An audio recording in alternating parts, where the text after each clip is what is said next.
My children told me to stop calling them. They stood in my freezing garage looking at me as if I were a piece of broken machinery that cost too much to fix. "Stay on your own and figure it out," my son said, adjusting his expensive tailored suit while I lay on the concrete floor with a dislocated shoulder. I was 77 years old, and in that agonizing moment I realized the children I had sacrificed my entire life to build an empire for had completely discarded me. But they forgot one crucial detail. I didn't build a manufacturing empire by being weak. If they wanted me to stay on my own, I would. But I was going to take everything back. If you are listening to this, pay close attention. Sometimes the people you give the world to are the ones waiting to bury you. My name is Richard Harrison. For 40 years, I owned and operated a heavy machinery manufacturing company in the harsh, unpredictable climate of the Midwest. I was a man who worked with his hands, a man who understood the value of sweat, calluses, and iron. When my wife Catherine passed away 5 years ago, the silence in our large estate became my only companion. I retired, handed the financial comforts over to my children, and tried to live out my remaining years in peace. I never asked them for money. I rarely asked for their time. I just wanted the simple comfort of knowing my family was there. It was a brutal Tuesday morning in mid-January. The wind chill was well below zero, and a fresh sheet of black ice had coated the long driveway of my property. I stepped out with a bucket of rock salt wrapped in a thick wool coat, just trying to make the path safe for the mail carrier. I took exactly 3 steps. I didn't even have time to brace myself. My boot caught the ice, my feet flew out from under me, and I slammed onto the unforgiving asphalt. The sound of my right shoulder hitting the ground was a sickening crunch, followed by a shockwave of white-hot pain that radiated through my neck and chest. My shoulder had completely dislocated. I lay there, the freezing air biting at my lungs, gasping for breath. Every tiny movement sent blinding agony down my arm. I realized with absolute horror that I could not stand up. The ice was too slick, my right arm was useless, and my left arm didn't have the strength to push my 77-year-old body upright on the slippery incline. Panic started to creep in. The temperature was dropping fast. I knew if I stayed on that exposed driveway, the cold would take me before the pain did. Biting my lip until it bled, I used my good arm and my knees to drag myself inch by agonizing inch back toward the open garage door. It took me what felt like an eternity. The rough concrete scraped against my coat, but I kept my eyes fixed on the threshold. When I finally pulled my body inside the freezing garage, I collapsed against the tire of my old truck, panting, drenched in a cold sweat. I reached into my pocket, but my phone must have fallen out on the driveway. I was stranded. Then I remembered my smartwatch. My hands were shaking violently from the adrenaline and the plunging temperature, but I managed to tap the screen. I dialed my eldest son, Derek. It went to voicemail. I dialed my daughter, Melanie. Voicemail. I refused to call an ambulance. I was a proud man, a man who had provided for his family, his entire life. I didn't want to be carried out on a stretcher in front of the neighbors with sirens blaring. I just needed my children. I just needed my son to come over and help me into a chair. I kept calling. On the 4th try, Derek finally answered. His voice was clipped background noise buzzing. "Dad, I am in the middle of a board meeting. What is it?" I told him I had fallen. I told him I was trapped in the freezing garage and couldn't move. I heard him let out a long, heavy sigh. He didn't ask if I was bleeding. He didn't ask if I had hit my head. He just said he would call Melanie and they would be there when they could. I waited. The concrete floor of the garage sapped the heat right out of my bones. 1 hour passed. Then 2. The pain in my shoulder swelled into a throbbing, relentless torment. I tried to shift my weight, but the agony forced a groan out of my chest. I closed my eyes and thought about the past. I thought about how I used to work 80-hour weeks at the plant, so Derek could attend an Ivy League university debt-free, I thought about how I liquidated a portion of my retirement portfolio to seed Melanie's first tech startup when no bank would give her a loan. I had given them every advantage in the world. I had built a safety net so massive they would never know the meaning of struggle. 3 full hours passed before I heard the crunch of tires on the driveway. A sleek black luxury SUV pulled up. The doors opened and Derek stepped out, followed by Melanie. Derek was wearing a pristine, custom-tailored suit, a Bluetooth earpiece still in his ear. Melanie was wrapped in a designer cashmere coat, holding a massive insulated coffee cup. They walked into the garage. There was no running. There was no gasp of concern. Derek looked down at me, leaning against the dirty tire, shivering. He literally checked his luxury watch. "Dad, seriously? You couldn't just crawl inside?" Melanie rolled her eyes, taking a sip of her coffee. "We had to reschedule a pitch with venture capitalists for this. Why were you even out here?" I looked at them, my vision blurred by tears of pain and humiliation. "I was salting the ice," I whispered. "I fell. I am sorry." "Let's just get him up," Derek muttered. He grabbed me by my good arm and yanked me upward with zero gentleness. I screamed as the sudden momentum jolted my dislocated shoulder. He dragged me into the house and practically dropped me onto the living room sofa. I sat there, clutching my injured arm against my chest, shivering uncontrollably. "Thank you," I gasped out. "I didn't mean to interrupt your day. I just couldn't get up." Derek stood over me. He didn't offer to make me tea. He didn't ask if I needed to go to the emergency room. His eyes were cold, calculating, devoid of any warmth. "Dad, look at yourself." Derek said, his voice hard and flat. "You are 77 years old. You are becoming a massive liability. We run tech companies. We are managing millions of dollars in capital. We cannot drop everything and rush over here every time you decide to play handyman and break your neck." Melanie crossed her arms, looking around my house with clear disgust. "It is too much, Dad. You are constantly having these little emergencies. It is draining." I stared at the 2 people I had brought into this world. I laid on a freezing concrete floor for 3 hours, I said, my voice cracking. I just needed help. Derek leaned down, placing both hands on the arms of my chair, trapping me. "We have our own problems. We have our own lives. Stop calling us. Stay on your own and figure it out. We are done being your safety net." He stood up straight, adjusted his expensive tie, and walked out the front door. Melanie didn't even look back as she followed him. The heavy oak door slammed shut, and the lock clicked into place. I was alone. The silence in the large house pressed against my ears. The physical pain in my shoulder was excruciating, but it was absolutely nothing compared to the agony in my chest. The children I had sacrificed everything for had looked me in the eye and discarded me like an obsolete machine. I slowly managed to pop my shoulder back into the socket using the edge of the sofa, a painful trick I had learned years ago at the manufacturing plant. I sat in the gathering darkness of my living room as the sun went down. I didn't turn on the lights. I didn't eat. They told me to stay on my own. They told me to stop calling. In that dark, silent room, a profound shift happened inside my mind.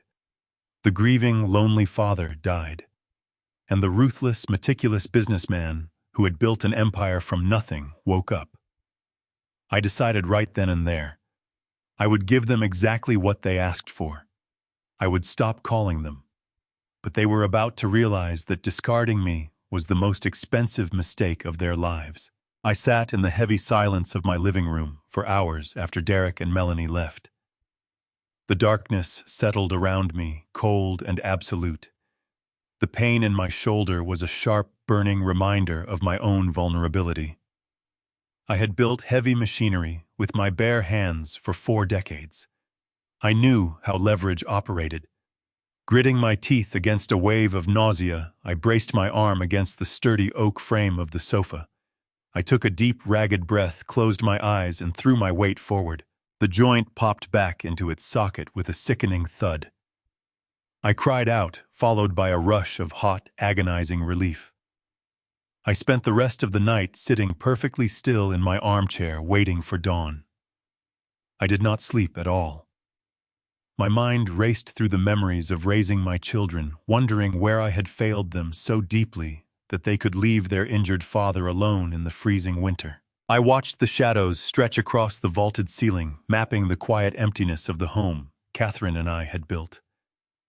Every creak of the settling timber sounded like a heavy sigh in the dark. I tried to trace the exact moment had set into my children's souls. Was it when I bought Derek his first luxury sports car at 16, hoping to buy his happiness? Or when I bailed Melanie out of her reckless credit card debts in her 20s, teaching her that consequences were just illusions meant for poor people? My shoulder throbbed with a relentless fiery pulse, but I welcomed the physical agony. The pain was a grounding force. It was a sharp, biting reminder of the real world, the world of iron sweat and consequences that my children had never been forced to inhabit. The father who had loved them unconditionally slowly bled out in that chair, his heart turning to stone as the temperature in the room plummeted. In his place, the architect of a manufacturing empire began to calculate. I mentally cataloged every asset, every hidden trust clause, and every legal failsafe I had spent decades constructing. They thought they were dealing with a fragile old man. They didn't realize they had just declared war on a titan. When the pale morning light crept through the frosted window panes, the doorbell chimed. The sound was sharp and cheerful, completely at odds with the heaviness in my chest. I slowly pushed myself up from the armchair, cradling my bruised shoulder, and walked to the foyer. I unlocked the heavy door and pulled it open. Standing on my porch was my youngest son, Jason, alongside Derek's wife, Stephanie. Jason was holding a tray of steaming premium coffee. Stephanie carried a bakery box filled with expensive artisan pastries. They were wearing bright, overly rehearsed smiles that did not quite reach their eyes. "Good morning, Dad," Jason said, his voice dripping with an artificial sweetness that immediately made me tense. "We came as quickly as we could." "Can we come in?" I stepped aside without saying a word, letting them enter. They bustled into the kitchen, setting the coffee and pastries on the granite island, chatting amiably about the icy roads, acting as if the nightmare of yesterday afternoon had never happened. I sat at the kitchen island, watching them perform.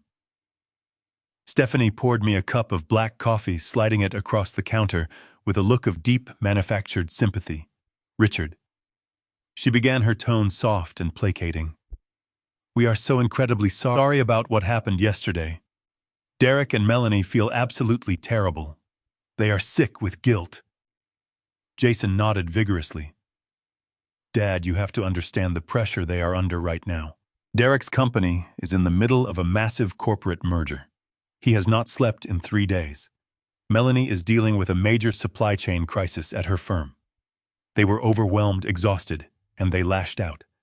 They did not mean a single word they said to you. They love you. They just handled the stress poorly." I looked down at my coffee. The desperate, lonely father inside me wanted to believe them. I wanted to believe that the cruelty I had witnessed was just an aberration, a momentary lapse in judgment caused by the heavy burdens of the corporate world. I took a sip. It was bitter. "We know we cannot undo yesterday," Jason continued, leaning across the counter. "But we want to make sure you are never left alone in a dangerous situation again. That is why Stephanie is here." She smoothed her designer skirt and pulled a thick manila envelope from her oversized leather tote bag, tapping it gently with her manicured fingernails. "Richard, I found an incredible municipal program," she said, her eyes wide with feigned excitement. "It is called the Senior Municipal Wellness Initiative. It is a city-funded grant that provides comprehensive, round-the-clock, in-home nursing care for retired business owners who contributed significantly to the local economy. You qualify perfectly. The city will pay for a licensed nurse to be here with you every single day. They will cook your meals, manage your medications, and assist you if you ever fall. You will never have to wait hours for help again, and Derek and Melanie will not have to worry about leaving their offices during emergencies." She slid a stack of documents out of the envelope and spread them before me. They were dense, filled with complex legal paragraphs and multiple signature lines. I just need you to sign these enrollment forms, Stephanie urged, handing me a heavy silver pen. It is just standard bureaucracy to authorize the city agency to dispatch the medical personnel to your private residence. The program begins next week. I stared down at the small dotted lines. My shoulder ached terribly, and the sheer exhaustion of my sleepless night clouded my judgment. I wanted peace. I wanted to feel safe in my own home. Driven by a desperate need to fix my fractured family, I took the pen. I signed my name on the first page, then the second, then the third. The moment the ink dried on the final signature, the atmosphere in the room shifted instantly. Stephanie snatched the papers up with a speed that bordered on frantic. She shoved them back into her leather bag, zipping it shut with a loud, final click. Jason checked his watch, pretending to be startled. "I have an urgent conference call to take," he announced. His voice was brisk and businesslike, dropping the familial tone he used moments before. "Stephanie needs to get these documents filed before noon so we can secure your spot in the program." They did not stay to drink the premium coffee. They did not sit down to eat the expensive pastries they had so carefully arranged on my island. Stephanie grabbed her oversized tote bag, offering me a tight, closed-lipped smile that lacked any genuine emotion. "We will talk to you soon, Richard," she said, already turning her back to me and marching toward the front door. Jason followed right on her heels, giving me a brief dismissive wave. "Hang in there, Dad," he called over his shoulder. The heavy oak door shut firmly behind them, the lock clicking into place with a sharp metallic sound that echoed through the quiet foyer. I sat completely alone at the cold granite kitchen island, staring blankly at the rapidly cooling black coffee. The silence returned, feeling incredibly heavy and suffocatingly oppressive. I slowly rubbed my deeply throbbing right shoulder, replaying the last 10 minutes in my mind. The rapid, drastic change in their overall demeanor was extremely jarring. The way Stephanie snatched those papers like she won a prize felt wrong. I had spent 40 years negotiating brutal manufacturing contracts with some of the most ruthless executives in the industry. I knew what a hard sell looked like. I knew the exact look a person got in their eyes when they finally closed a deal that was entirely in their favor. My own children had not come here today to comfort me. They had come here to close a deal. My gut twisted with a violent wave of nausea. They had deliberately poisoned the well, and I had willingly taken a deep drink. I did not know what I had just signed, but I knew with absolute certainty that no nurses were ever coming to help me. 2 full days passed after Jason and Stephanie left my house. 48 hours of suffocating silence. My dislocated shoulder ached with a dull, persistent throb, but I ignored the pain. I sat in my armchair watching the snow gently fall outside my window, waiting for the illusion to shatter. I knew no legitimate medical professionals were coming. Whatever I had signed that morning was a trap, and the bait was my desperation for family connection. I spent those 2 days mentally preparing myself for the inevitable blow. I did not call them. I did not text them. I simply waited, gathering my strength, relying on the quiet discipline that had allowed me to build a manufacturing empire from nothing. On the morning of the 3rd day, a silver sedan pulled into my icy driveway. I stood by the keeping myself hidden behind the heavy curtains, and watched as a woman stepped out of the vehicle. She was dressed in light blue medical scrubs, wearing comfortable walking shoes, and carrying a thick clipboard. She looked exactly like a home care nurse, but my eyes immediately caught a glaring inconsistency. She did not have a medical bag. There was no blood pressure cuff, no stethoscope, no thermometer, not even a basic first aid kit. She walked up the front steps with a brisk, purposeful stride that lacked the gentle demeanor of someone arriving to care for an injured senior citizen. The doorbell rang. I took a deep breath, forced my posture to slump slightly, and put on the mask of a frail, confused old man. I opened the door. The woman offered a bright, entirely hollow smile. "Good morning, Mr. Henderson," she chirped, her voice clipped and efficient. "I am here from the Municipal Wellness Program." Your family arranged for a preliminary assessment of your living conditions today to ensure everything is safe for your upcoming care schedule. I nodded slowly, playing the part perfectly. Come in, I rasped, stepping aside to let her enter. Make yourself comfortable. I am just going to rest in my chair for a moment. My shoulder is still giving me quite a bit of trouble. Oh, take all the time you need, she replied dismissively, already looking past me toward the vaulted ceiling of my foyer. I will just take a quick walk around the property to map out potential hazards. I hobbled back to my living room and sank heavily into my armchair. But I did not close my eyes. From my seat, I had a perfect view of the large antique mirror hanging in the main hallway.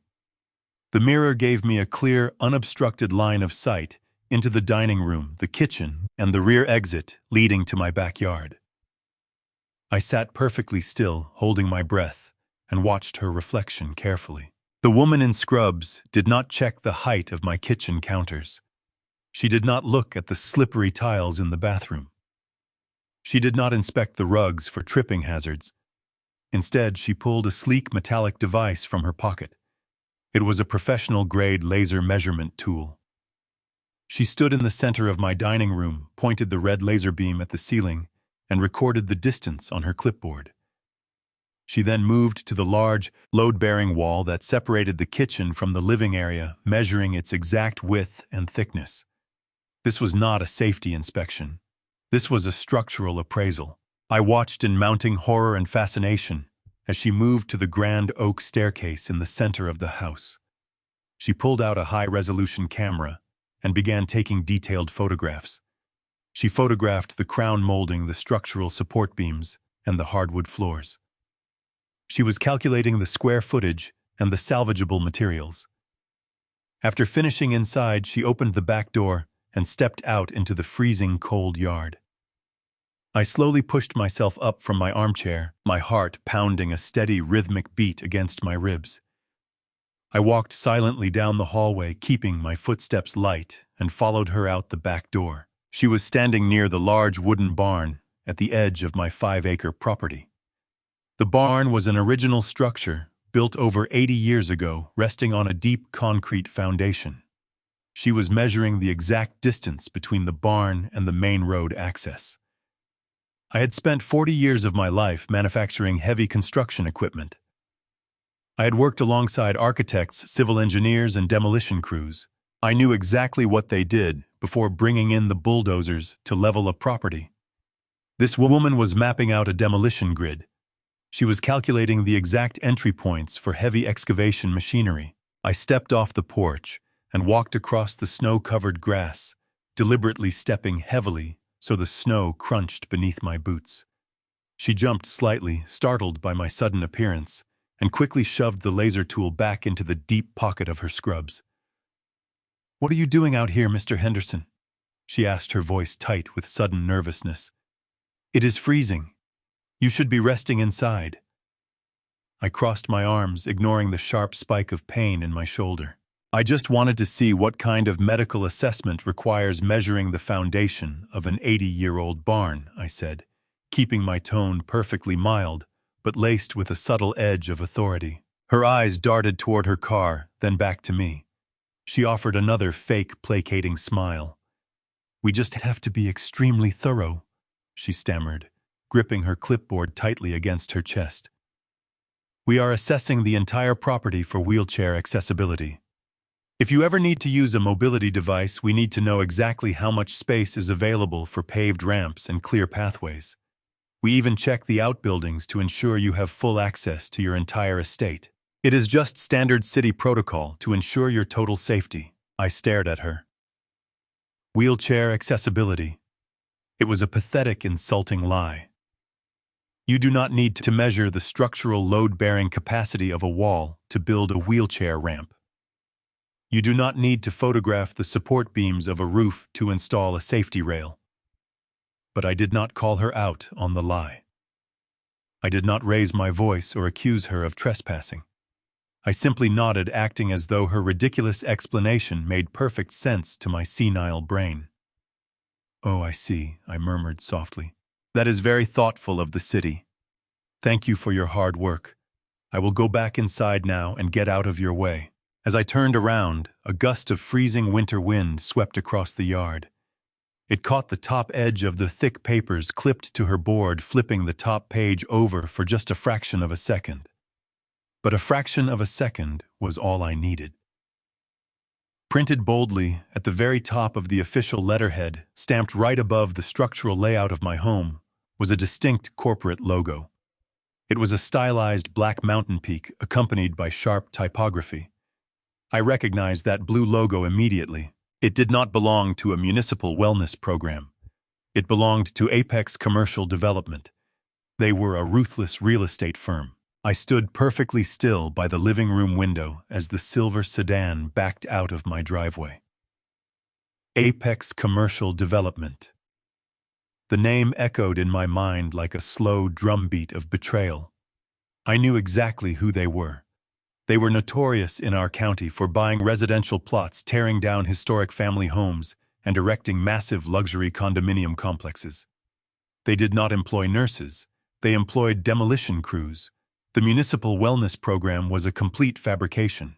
Stephanie and Jason had looked me directly in the eyes and handed me the instrument of my own destruction.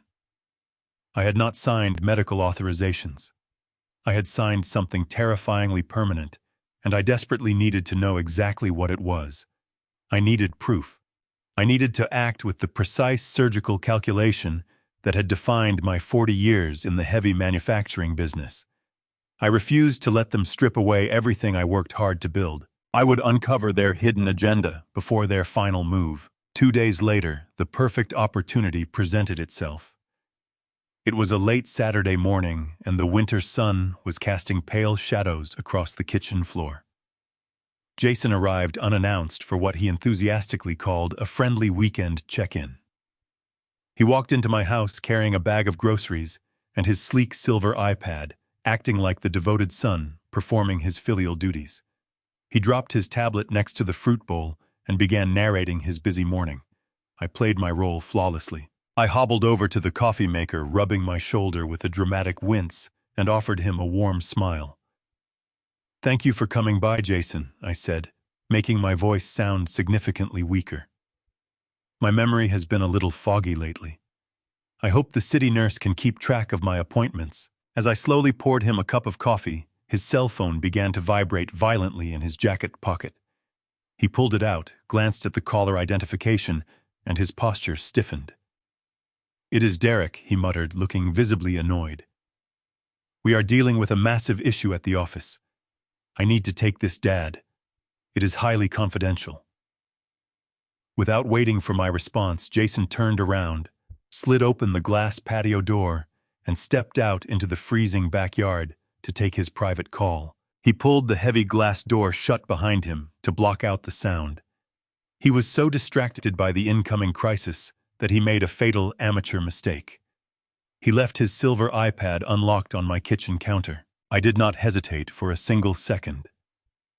The frail, confused old man vanished instantly. I moved across the kitchen floor with a swift agility that would have terrified my children. I stepped up to the island, keeping my back to the glass patio door to shield my actions from Jason outside. I looked down at the glowing screen. My heart hammered against my ribs, but my hands remained steady. I tapped the search bar at the top of his inbox and typed the word Apex. The results populated immediately. There were dozens of emails. The subject line of the most recent message read, "Harrison Estate Acquisition and Final Transfer." I tapped the message and began to read. The words on the screen were so callous, so incredibly devoid of human empathy, that my blood turned to absolute ice. They were not just selling my house. They were liquidating my entire existence. The email from Derek outlined the final stages of the transaction. He cheerfully confirmed to the developers that the documentation was complete. The papers I had signed in my kitchen under the guise of a municipal wellness program were actually a blanket confirmation for a quitclaim deed. I had legally surrendered the title of my 5-acre estate directly to a corporate holding company controlled by my children. They had fast-tracked the sale of my property to to Apex for a multi-million-dollar payout to build a luxury condo complex right over the soil where my late wife and I had raised them. But the deepest layer of their betrayal was detailed in a follow-up message sent by Melanie just hours ago. The Apex executive had asked for a firm timeline regarding the vacancy of the primary residence, noting that demolition crews were already on standby. Melanie replied with brutal, chilling efficiency. "Do not worry about the current occupant," she wrote. "The old man will be permanently relocated to the Pine Haven State Ward by the evening of the 14th. Demolition begins on the 15th as scheduled. Pine Haven State Ward." The name struck me like a physical blow to the chest. Pine Haven was a notoriously underfunded, miserable state facility designed for indigents who had absolutely no family left to care for them. My children were planning to lock me away in a state-run asylum so they could bulldoze my home and erase me completely. A surge of pure, unadulterated fury washed over me. I quickly pulled my own cell phone from my pocket. I opened the camera application and held it steady above the iPad. I snapped a clear, high-resolution photograph of Melanie's email. I swiped down to the quitclaim deed confirmation and snapped another photo. I found the financial terms of the Apex buyout and captured that as well. I documented every single piece of their treacherous puzzle, ensuring the timestamps were clearly visible. I was building an airtight, irrefutable dossier of their conspiracy. I needed every digital breadcrumb they had carelessly left behind to ensure their total ruin. Out of the corner of my eye, I caught a sudden movement in the backyard. Jason was ending his phone. He shoved his phone back into his pocket and turned toward the glass patio door. I had maybe 3 seconds before he walked back into the kitchen. I rapidly tapped the home button on his iPad, returning the screen exactly to the general inbox view where he had left it. I slipped my phone back into my pocket and grabbed a dish towel from the sink. I slowly wiped down the countertops on the opposite side of the island, just as the door opened. "Is everything all right at the office, son?" I asked, my voice returning to that soft tone of a worried father. Jason walked in, rubbing his cold hands together, completely oblivious to the fact that his entire life was now resting in the digital photo gallery of my pocket. "Yeah, Dad, everything is completely fine," he lied effortlessly. "Just a minor logistical hiccup with the merger." He walked over to the island, picked up his iPad, and tapped the screen to put it to sleep. "I just wanted to check on you and make sure you are resting well today. You know we only want what is best for you. We want to make sure you are safe and secure." I looked at my youngest son. The sheer magnitude of his deception was breathtaking. I fought the overwhelming urge to throw him out of my house. "I know you do, Jason," I replied softly. "I know exactly what you are planning for me." The realization hit me hard. Apex Commercial Development was not a medical provider. They were the most aggressive commercial real estate developers in the state. I stood still on the freezing grass, watching the woman drive away. The pieces of the puzzle slammed together in my mind, forming a picture so grotesque I could barely comprehend it. The wellness program, the sudden rush of paperwork, the structural measurements of my load-bearing walls. My children were not trying to secure home health care for their injured father. They were preparing to bulldoze my home. I walked back into my house and locked the door. I did not confront them. I did not pick up the phone to scream at Derek or demand answers from Melanie. A lifetime in the heavy machinery business had taught me one fundamental rule about dismantling a corrupt structure. You never strike the walls until you know exactly where the foundation is weak. I needed hard, irrefutable proof of their endgame. I endured 2 more days of suffocating silence, playing the obedient old man, waiting for careless mistakes. I kept my expression placid as Jason stood in my kitchen. I forced a gentle, vacant smile onto my face and gestured toward the refrigerator. "Would you like me to make you a sandwich before you head back, son?" I asked, letting my voice waver just enough to sound fragile. "You look so tired from all that corporate stress." Jason waved his hand dismissively, turning and heading toward the front door. "No, Dad. I do not have time for lunch. I have to get back and handle this funding crisis. Just sit down and rest your shoulder. The municipal nurses will be here next week to take over. I followed him at a shuffling pace, keeping up the charade until the very last second. Thank you for checking on me, I murmured, as he pulled open the heavy oak door. He offered a quick nod, stepped into the winter air, and pulled the door shut. I stood motionless in the foyer, listening intently, as the engine of his luxury sedan roared to life. I waited until the sound of his tires crunching over the icy driveway faded into the distance. The moment the noise of his vehicle completely vanished, the broken old man evaporated into thin air. I straightened my spine, ignoring the sharp twinge of residual pain shooting through my recently relocated shoulder. My sorrow was gone.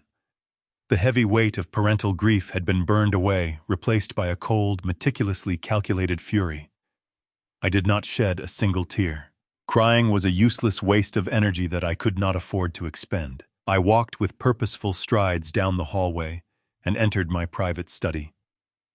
The room was lined with dark wood bookshelves and filled with the quiet dignity of a lifetime of hard work. I stepped behind my large mahogany desk and knelt down on the woven Persian rug. I reached under the bottom drawer and pressed a hidden latch, releasing the false wooden panel that concealed my personal floor safe. I spun the combination dial with practiced precision. The heavy steel door clicked open. I reached inside and pulled out a thick vintage leather briefcase. It was the exact same briefcase I had carried to board meetings during the hostile corporate takeovers of the 1980s. I unlatched the brass buckles and began to methodically pack my ammunition. First, I pulled out the original 1980 property deed to my 5-acre estate. The document proved my continuous ownership of the land for over 40 years. Next, I gathered my tax returns, verifying my financial solvency and complete independence. Finally, and most importantly, I carefully extracted the thick, legally binding binder containing my late wife Catherine's irrevocable trust documents. These papers were the ultimate shield, the structural foundation of my entire estate that my greedy, short-sighted children had completely failed to account for in their sloppy, desperate planning. I secured the documents inside the leather briefcase and snapped the brass buckles shut. The sharp metallic sound echoed loudly in the quiet study, signaling the beginning of a war they had foolishly invited. I stood up and walked toward the coat rack in the foyer. I pulled on my heavy wool winter coat, wrapped a thick scarf around my neck, and grabbed my leather gloves. My mind was operating with crystal-clear efficiency, calculating every potential variable and risk factor. I stopped at the door leading to the attached garage and looked through the small, square window at my personal vehicle. It was a reliable, sturdy truck that I had driven for years. My initial instinct was to simply grab my keys and drive myself into the city.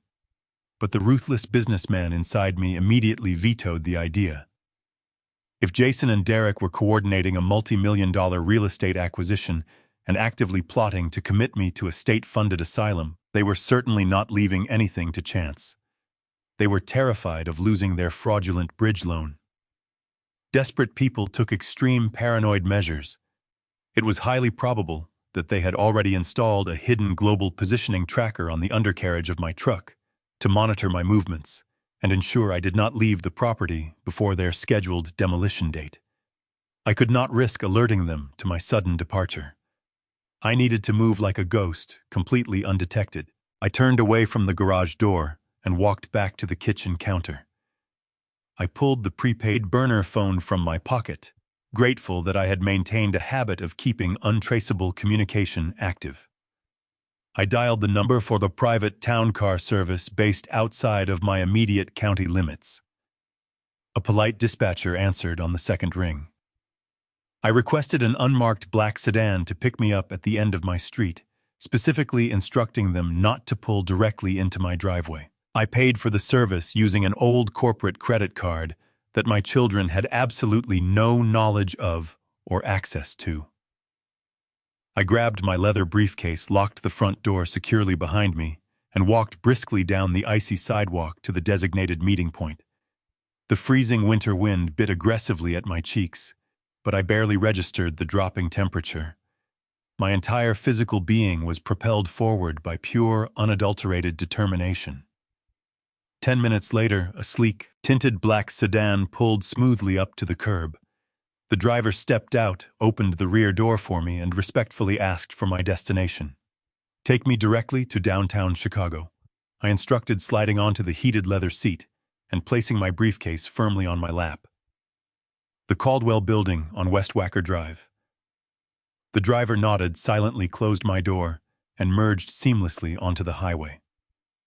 The sprawling, snow-covered suburbs gradually gave way to the towering concrete and glass skyscrapers of the massive city's skyline.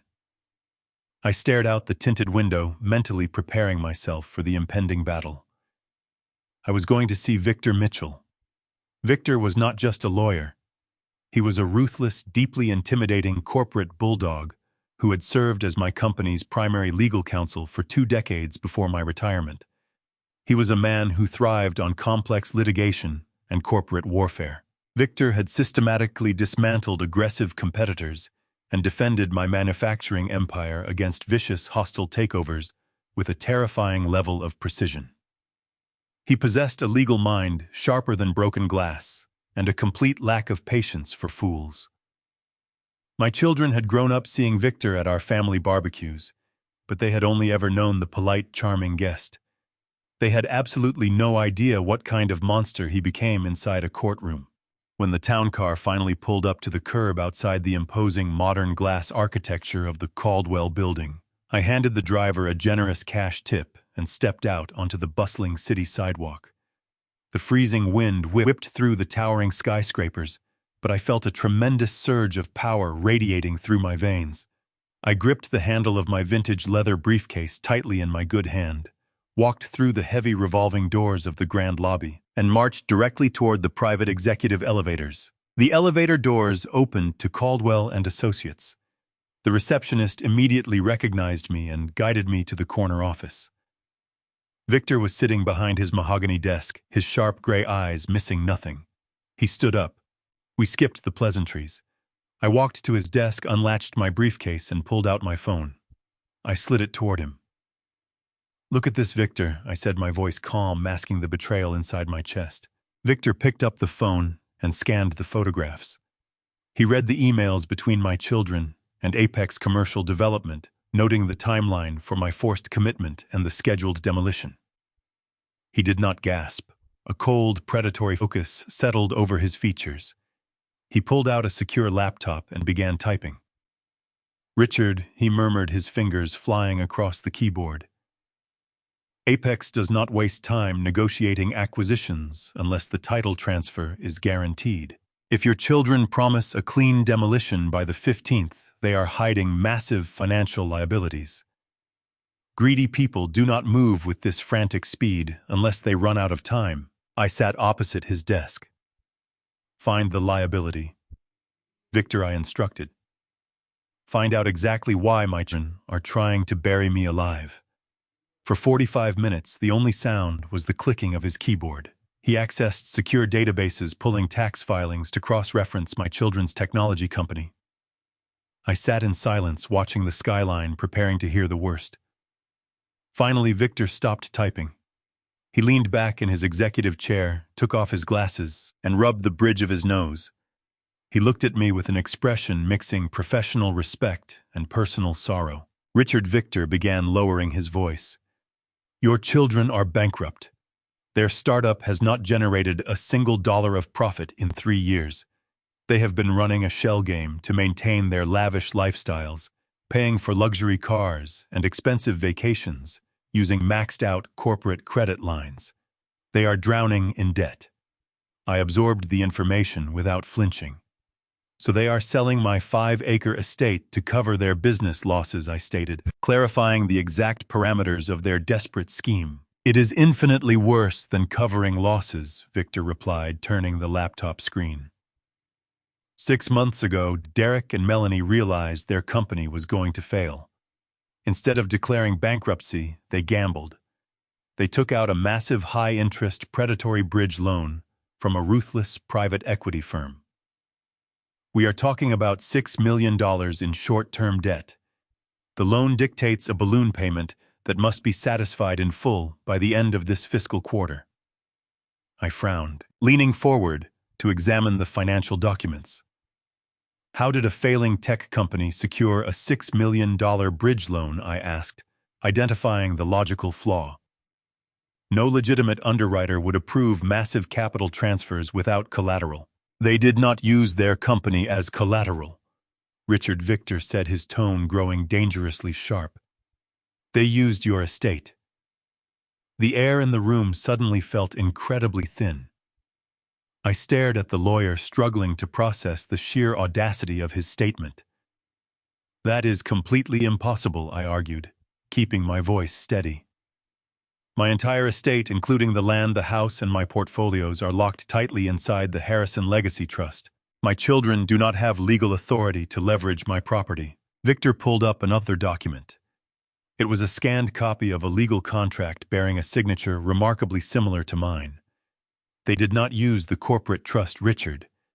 They used a durable power of attorney to bypass the trust entirely and pledge the physical land itself as a guarantee against the loan. Think back carefully. 5 years ago, when Catherine was in hospice care, did Derek or Melanie ask you to sign administrative documents? A sickening memory struck me. I remembered sitting in the dim hospital room, holding my dying wife's hand. Derek had walked in holding a stack of papers, claiming they were routine medical directives and insurance proxy forms needed to ensure Catherine received palliative care. Blinded by grief, I trusted my eldest son. I signed those papers without reading a single paragraph. They made me sign a durable power of attorney while their mother was dying.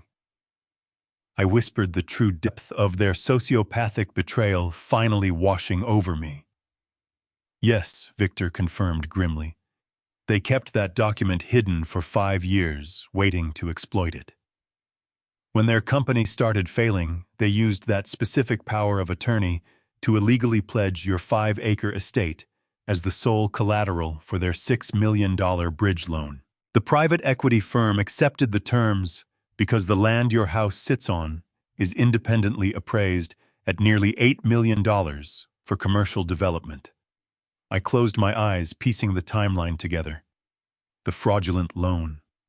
The sudden frantic sale to Apex Development.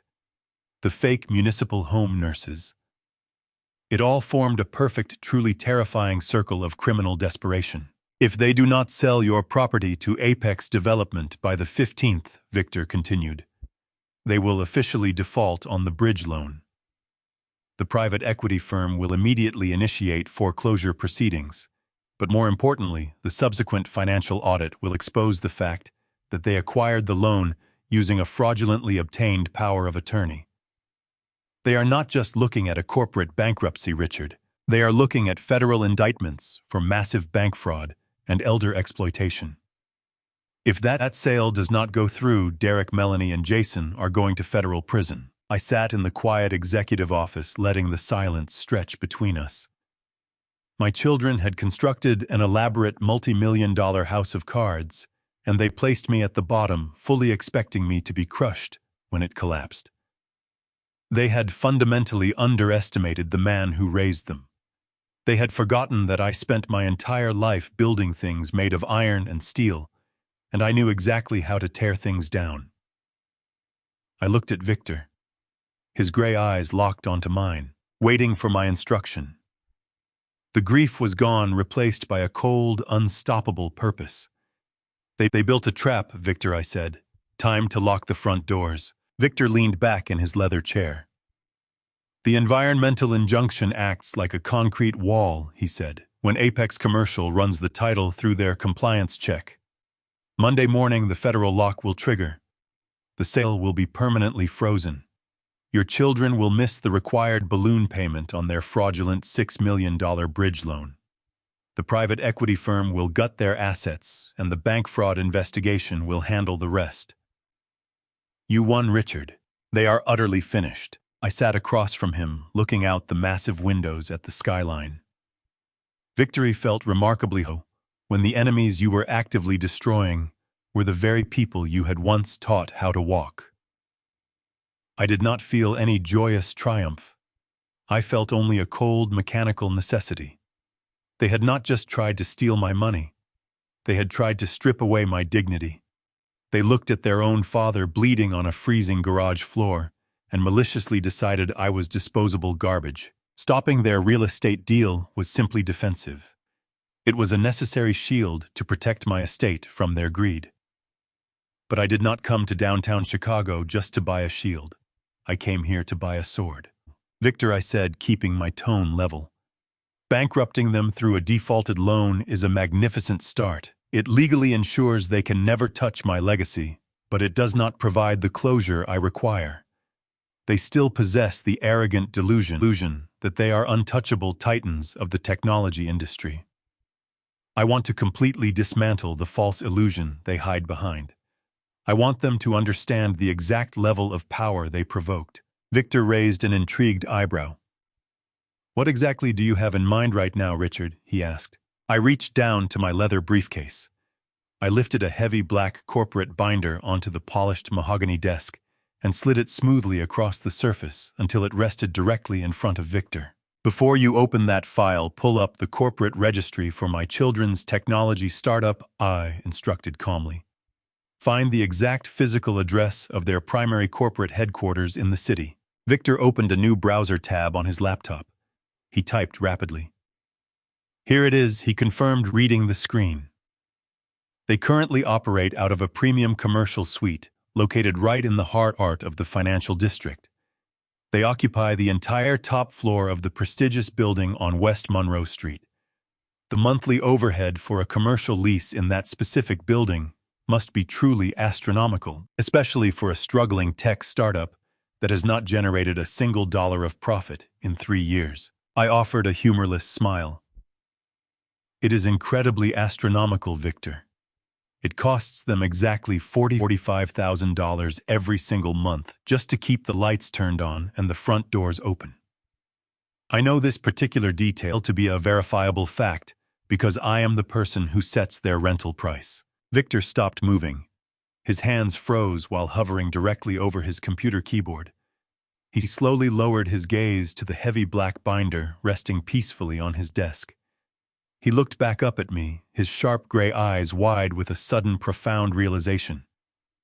"Richard," he whispered, the sheer disbelief heavily evident in his normally composed voice. "Are you telling me what I think you are telling me?" "Open the heavy binder and look," I said softly. Victor quickly flipped open the heavy black cover. The very first document neatly arranged inside was a comprehensive commercial property deed, accompanied by a complex web of blind trust certificates and limited liability company registrations. He read through the primary legal pages with lightning speed, his brilliant legal mind instantly absorbing the massive implications of the hidden paperwork. 10 years ago, I explained, my voice steady, Derek came to me, demanding a massive cash loan to secure a premium luxury office space for his brand new company. He was incredibly arrogant and entirely unprepared for the realities of the business world. I refused to hand him the raw cash because I knew he would squander it. But as a father, I still wanted to help him build his dream. So I employed a vastly different financial strategy. I used a private proxy investment firm to anonymously purchase the entire commercial building on West Monroe Street. I carefully structured the real estate acquisition through a blind shell company, so my personal name would never appear on any public registry. When Derek went searching for his dream office space, my proxy management team approached him and offered him the top floor at a slightly discounted corporate rate. Victor let out a long breath that sounded remarkably like a short laugh of pure astonishment. "You are their landlord," he stated slowly, shaking his head in absolute disbelief at the magnificent irony of the situation. "Your children have been paying rent directly to you for the last decade, and they have absolutely no idea they are funding their own father. They were paying rent to me in the past." I carefully corrected him, pointing a firm finger at the detailed financial ledger securely tucked into the back pocket of the heavy binder. "Look closely at the payment history for the last 2 quarters. Victor." You just proved to me that their technology company is currently drowning in a massive 6 months of cash for months to actively maintain the public illusion of their corporate success. When a company is desperately trying to stay afloat, the founders start aggressively prioritizing their expenses.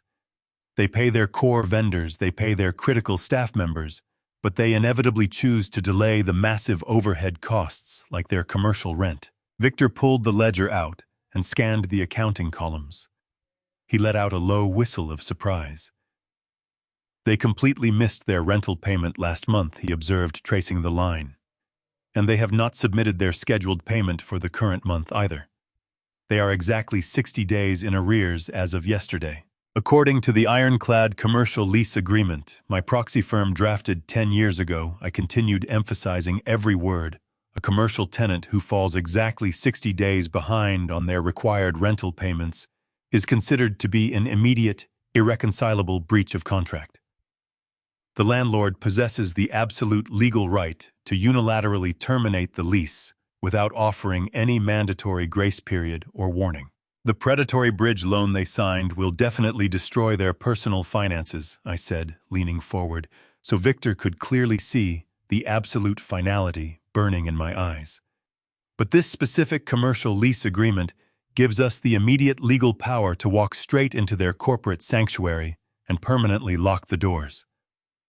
They told me they were far too busy running their important companies to help their injured father off a freezing concrete floor. I want you to take their company away from them today. Victor did not hesitate for another single second. He closed the heavy black corporate binder with a decisive, incredibly satisfying thud. I am drafting the zero-notice commercial eviction order right now, he promised. I left Victor's office with the commercial eviction papers locked inside my briefcase, alongside the environmental injunction. By the time my private town car pulled into my neighborhood, my mind was calibrated for the final act of this elaborate theater. I walked through my front door and slipped back into my oversized, moth-eaten cardigan. I desperately needed to play the role of the helpless victim flawlessly. 2 hours later, a luxury SUV pulled into my driveway. I opened the door to find my daughter Melanie and her husband Craig standing on my porch. They were carrying stacks of flattened cardboard moving boxes and heavy packing tape. Melanie wore a bright, incredibly forced smile that made my stomach turn. "Dad, we have such wonderful news for you," she announced, pushing past me into the foyer. Craig followed, setting his expensive leather briefcase down on the entryway table. "We noticed you have been struggling since your fall," Melanie continued, adopting a sweet tone. "So Craig and I decided to treat you. We booked you a month-long stay at a luxury spa retreat upstate. It has physical therapy and wonderful gourmet meals." I stared at her, marveling at the ease with which she lied. A luxury spa retreat.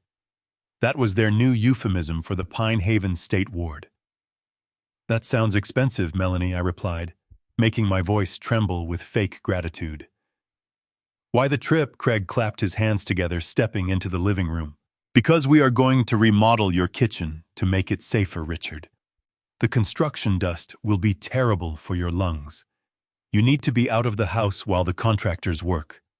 We scheduled your luxury transport for the evening of the 14th. It is the perfect plan." I nodded slowly, letting my shoulders slump in total submission. "You are both so incredibly thoughtful today," I murmured. Melanie immediately began unflattening the cardboard boxes. She walked straight to my antique mantel clock and casually tossed it into a box wrapped in newspaper. She started clearing out my framed family photo albums, sweeping my entire history into cardboard squares as if my life were nothing more than a yard sale. I sat quietly in my armchair, watching them dismantle my home with ruthless efficiency. They were packing my valuables, clearly intending to sell them long before the bulldozers arrived. I acted frail and agreeable, occasionally pointing out fragile items just to maintain the illusion of my total cooperation. After an hour of packing, Melanie asked Craig to go to the kitchen to fetch her a bottle of water. Craig stood up, wiped the dust off his hands, and walked out of the living room. Melanie followed him a moment later to complain about the dust. I was left completely alone in the foyer for exactly 30 seconds. I stood up and moved silently toward the entryway table where Craig had left his leather briefcase unlatched. I reached into my pocket and pulled out a small coin-sized GPS tracking tile I had purchased on my way home from the city. I slipped my hand into the side pocket of his briefcase and dropped the tracker deep into the lining. I returned to my armchair just as Craig walked back into the room. I agreed to leave on the evening of the 14th. I told them, my voice soft and compliant. I will be fully packed and ready for the transport van. Melanie smiled, a look of triumphant relief washing over her face. They left an hour later, leaving my living room filled with taped boxes, completely convinced that their multi-million-dollar heist was perfectly on schedule. The next few days passed in a quiet, tense blur. I monitored Craig's movements through the tracking application on my burner phone. I watched his digital blip travel between his corporate office, my son Derek's house, and the headquarters of Apex Commercial Development. They were orchestrating the final details of the demolition. Finally, the evening of the 14th arrived. The winter air outside was bitterly cold, the sky turning a deep bruised purple as the sun set. According to their plan, a medical transport van was supposed to arrive at my house at 6 o'clock to forcibly commit me to the state ward using the forged medical evaluation. But the van never pulled into my driveway. Victor Mitchell had already deployed his legal team.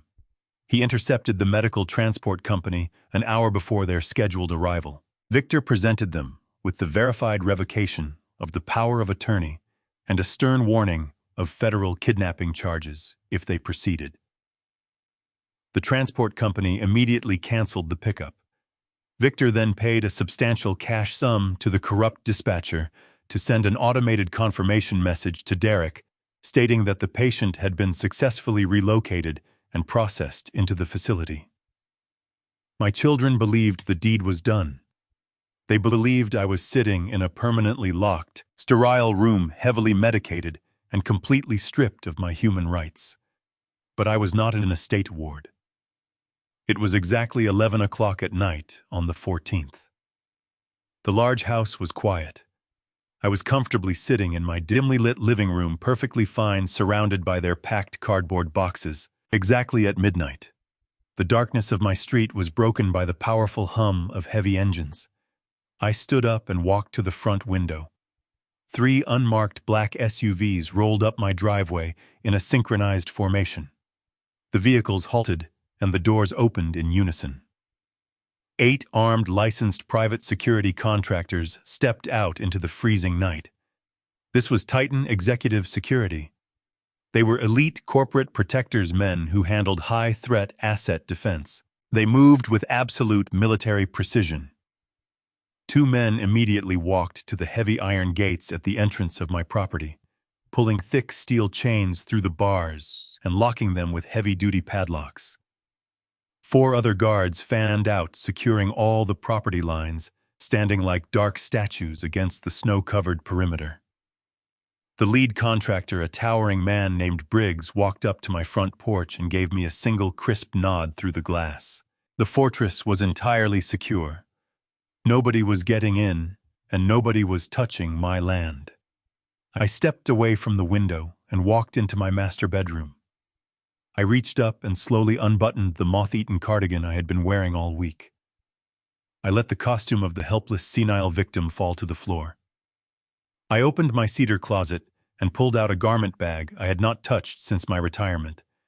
I dressed methodically.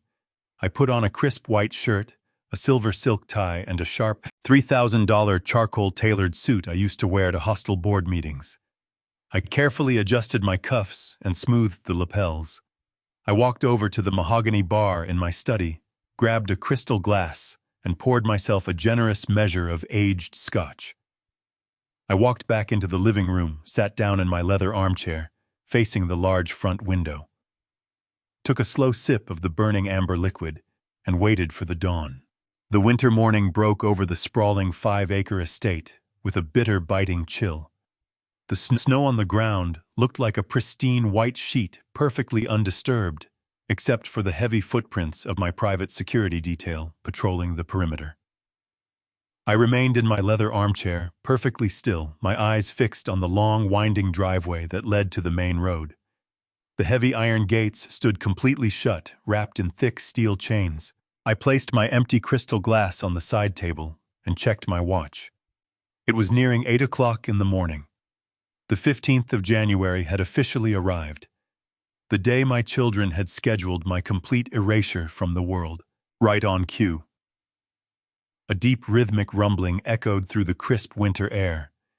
The sound was unmistakable to a man who had spent 4 decades manufacturing heavy construction equipment. I stood up and walked closer to the large front window, smoothing the lapels of my tailored charcoal suit. Through the frosted glass, I watched a procession of vehicles turn off the main road and approach my property line. Leading the convoy was Derek's sleek black luxury sedan, followed closely by Jason's silver sports car and Melanie's pristine white utility vehicle. Their spouses were likely riding with them, eager to witness the final destruction of my legacy. Trailing directly behind my children's expensive cars was a fleet of unmarked dark gray executive vehicles, undoubtedly transporting the corporate acquisition team from Apex Commercial Development. But what truly solidified the brutal reality of their betrayal was what rolled up last. 3 massive, bright yellow bulldozers crawled up the road, their heavy steel treads grinding aggressively against the frozen asphalt. They were flanked by a large flatbed truck carrying a heavy-duty wrecking ball crane. My children had not come to simply evict me. They had brought an entire mechanical army to tear my 80-year-old home down to its bare foundation before the sun set. They intended to flatten my history, clear the rubble, and hand the pristine dirt over to the developers by the end of the business day. I watched from the window as Derek's black sedan pulled up to the entrance of the driveway. He expected the iron gates to be wide open. He expected the property to be completely vacant, believing his forged medical transport had successfully locked me inside the Pine Haven State Ward late last night. I could see the immediate confusion wash over him even from this distance. The heavy iron gates were not just closed, they were aggressively padlocked and reinforced with thick industrial chains. Derek brought his vehicle to a sudden halt, forcing the entire convoy of cars and heavy machinery behind him to hit their brakes. A cloud of thick white exhaust billowed into the freezing air as the massive bulldozers idled on the narrow residential street. Derek laid on his horn, a long, furious blast that shattered the quiet morning. He expected a confused caretaker or a lingering moving company employee to rush out and open the gates. I stood motionless behind the living room glass, watching the chaos begin to unfold, exactly as Victor and I had orchestrated. Derek threw his car into park and shoved his door open. He stepped out into the freezing cold, wearing a sharp designer overcoat, his face twisted in an arrogant scowl. He marched toward the chained gates, waving his arms in visible frustration. Jason and Melanie quickly exited their respective vehicles and hurried up behind him, clutching their expensive coffees, looking equally annoyed by the unexpected delay. The executives from Apex Commercial Development stepped out of their gray sedans, checking their watches and exchanging irritated glances. They were men who operated on strict multi-million-dollar schedules. They did not appreciate minor logistical hiccups. Derek grabbed the cold iron bars of the gate and rattled them aggressively. He shouted something toward the empty driveway, demanding immediate access. That was the exact moment my private security detail revealed themselves. The head of my tactical team, the towering man named Briggs, stepped out from the dense shadows of the frosted evergreen trees lining the perimeter wall. He was a massive, intimidating figure, dressed in a black tactical uniform, wearing a thick winter jacket that barely concealed the specialized equipment secured to his utility belt. He moved with slow, deliberate, and absolute authority.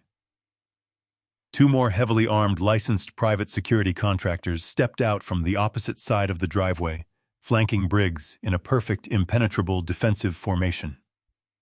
They walked down the long, snow-covered driveway and stopped exactly 3 feet from the chained iron gates. They did not say a word. They simply stood there, Their arms crossed over their broad chests, staring down at my children with blank, unyielding expressions. Derek recoiled slightly, clearly startled by the sudden appearance of three massive security contractors. He looked back at Jason and Melanie, who were now standing close together, their initial annoyance rapidly shifting into visible apprehension. Derek turned his attention back to Briggs, puffing out his chest in a pathetic attempt to reassert his dominance.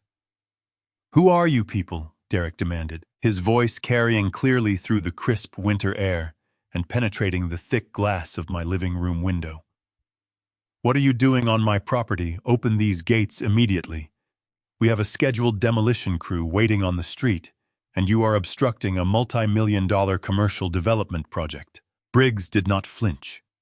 He did not move a single muscle.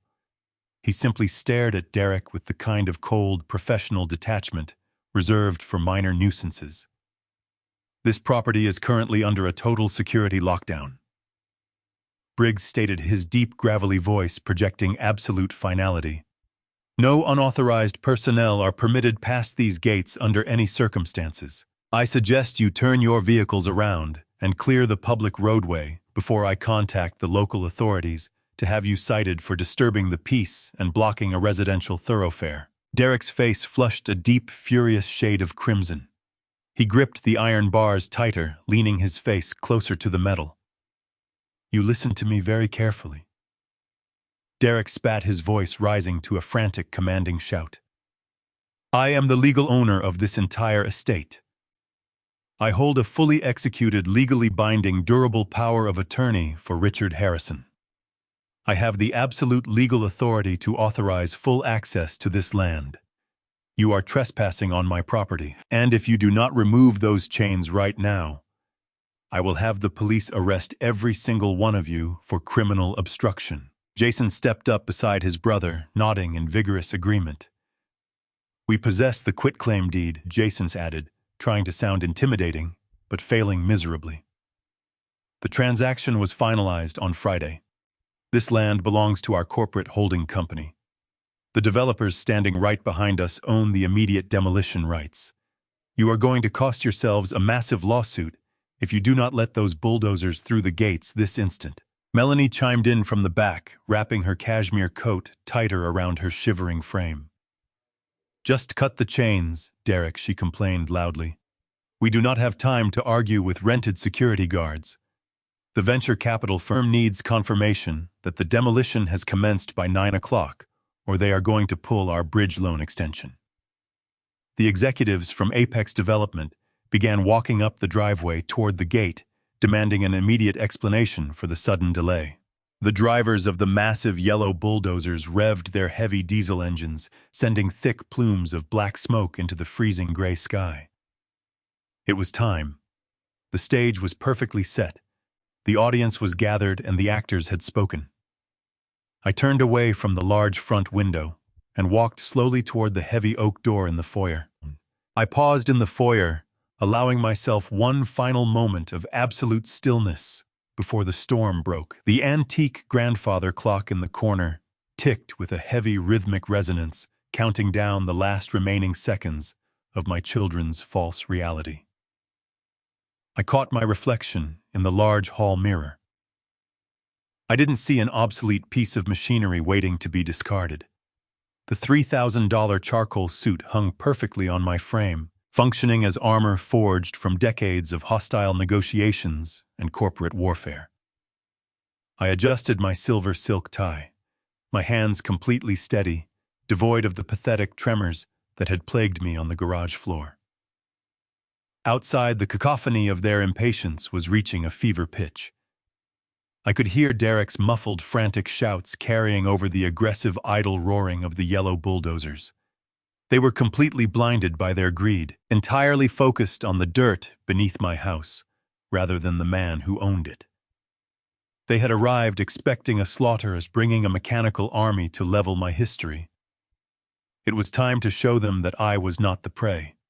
I was the predator, and they had just walked willingly into a trap with no exit. I gripped the brass handle of the heavy oak door. The polished metal was cold against my palm, anchoring me to the present moment. I took one final steadying breath, letting the crisp air fill my lungs, and pushed the door open. It swung outward on its heavy hinges with a smooth, silent glide. I stepped over the threshold and walked out onto the expansive front porch. I moved with slow, deliberate purpose, holding my porcelain coffee cup perfectly steady in my right hand. The bitter chill of the winter morning bit at my face, but the thick fabric of my tailored charcoal suit shielded me from the cold. I stood at the top of the concrete steps, perfectly framed by the towering stone columns of my 80-year-old home, and looked down the long stretch of my snow-covered driveway toward the heavy iron gates. For a fraction of a second, the scene at the perimeter remained chaotic. Derek was still shouting at my private security contractors, his face contorted in arrogant rage. Jason was waving his hands frantically, attempting to intimidate men who had seen actual combat. Melanie was shivering in her designer coat, complaining loudly to the bewildered executives from Apex Commercial Development. Beyond them, the massive yellow bulldozers continued to rev their heavy diesel engines, sending violent vibrations through the frozen ground. And then one by one they noticed me. Melanie saw me first. She had turned her head to check the time on her luxury watch, and her gaze swept past the iron bars traveling up the length of the driveway until it locked onto the porch. Her jaw literally dropped open. The expensive insulated coffee cup slipped right through her gloved fingers and crashed onto the frozen pavement, splattering hot brown liquid across the pristine white snow. She did not even blink. She just stared at me, paralyzed, as if a ghost had just manifested in the morning light. Her sudden statuesque stillness caught Jason's attention. He stopped mid-sentence, his arm freezing in the air, and followed his sister's terrified gaze.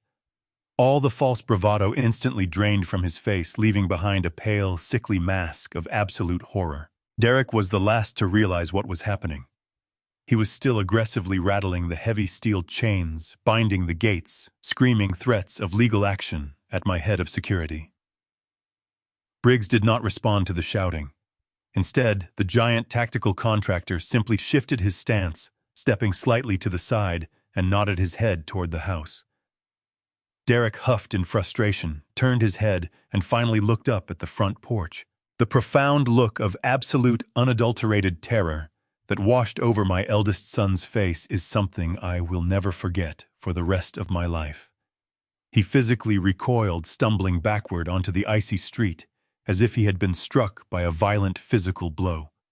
He blinked rapidly, shaking his head in frantic denial. The man he was looking at was not the frail, pathetic, easily manipulated senior citizen he had abandoned on a freezing garage floor. He was not the confused, compliant victim who had blindly signed a fraudulent power of attorney. The man standing on the porch was Richard Harrison, the ruthless corporate titan who had built a heavy manufacturing empire with his bare hands. The sharp cut of my dark suit, the perfectly knotted silver silk tie, the calm, unbothered posture as I casually sipped my morning coffee. Every single visual cue communicated absolute power and total control. I was not a casualty. I was the architect of their impending destruction. I slowly descended the concrete steps, my leather dress shoes, making quiet, rhythmic tapping sounds against the stone. I walked down the center of the long driveway, taking my time, savoring every single step. The distance between the front porch and the iron gates was exactly 150 feet. It gave them ample time to fully process the catastrophic failure of their criminal conspiracy. With each step I took, the reality of their situation crushed down on them heavier and heavier. They had forged a medical evaluation. They had hired a corrupt medical transport company. They had planned to lock me inside a state-funded asylum last night, so they could steal my $4 million estate this morning. But I was not locked in a padded room. I was walking toward them, flanked by heavily armed private security, while their fraudulent multi-million-dollar real estate deal idled pointlessly in the street behind them. As I approached the perimeter, my security contractors moved with flawless precision. Briggs raised a gloved hand, and his men immediately parted, stepping backward to create a wide, clear path for me to reach the iron bars. I stopped exactly 2 feet away from the heavy steel chains. I looked through the wrought iron directly into Derek's panicked eyes. I took another slow, deliberate sip of my hot coffee, letting the silence stretch until it became utterly unbearable. Dad Derek finally stammered, his voice cracking into a high, reedy pitch that lacked any trace of his former corporate arrogance. "What are you doing here? You are supposed to be at the facility. The medical transport van sent me a confirmation message last night. They said you were checked in. They said you were secure." I looked at him with a gaze so incredibly devoid of paternal affection that he actually flinched. "You really should be more careful about who you trust to execute your dirty work, Derek," I replied, my voice smooth, calm, and projecting clearly through the freezing morning air. "You paid a corrupt doctor to forge a medical evaluation, claiming I suffered from advanced severe dementia. You planned to commit me to the Pine Haven State Ward against my will, stripping me of my fundamental human rights, so you could bulldoze my home and sell the dirt beneath it. Did you honestly believe a man who negotiated hostile corporate takeovers for 40 years would not verify the credentials of his sudden municipal nurses?" Jason grabbed the iron bars, his knuckles turning completely white against the freezing metal. "Dad, please, you do not understand what is happening," he pleaded, his voice thick with rising panic. "We are in so much trouble. We needed the money from this land to save our business. We were going to come get you out of the facility eventually. We just needed you out of the way for a few days so the sale could clear." "You needed me out of the way," I repeated, testing the bitter weight of his words. "You looked at the man who sacrificed his youth to fund your privileged lives, and you decided I was disposable garbage. You decided my freedom was a fair trade to cover your catastrophic financial failures." Melanie pushed her way to the front, tears streaming down her perfectly contoured face. "Dad, stop this right now," she cried hysterically. "Open these gates. The executives from Apex Commercial Development are standing right here. The bulldozers are ready. If we do not execute this property transfer this morning, our bridge loan will default. We will lose everything. We will be completely ruined. Please, Dad, we are your family. You have to let them tear the house down." I stepped closer to the gate, locking my eyes entirely on Derek. I remembered the cold, dismissive tone he had used when I lay agonizing on the garage floor with a dislocated shoulder. I remembered the exact words he spoke when he abandoned me. "You told me to stay on my own, Derek," I said, raising my voice loudly enough so that every single executive from Apex Development standing on the street could hear my declaration, crystal clear. "You told me I was a massive liability. You told me to stop calling you and figure things out for myself. So I took your excellent advice. I stopped calling you. I decided to stay right here permanently on my own property." I took another sip of my coffee, savoring the rich, dark flavor. "And as for your multi-million-dollar real estate transaction, I strongly suggest you tell those bulldozer drivers to turn off their engines." The lead executive from Apex Development stepped forward, pushing his way past Melanie. He was an older man, with sharp features and a deeply irritated expression.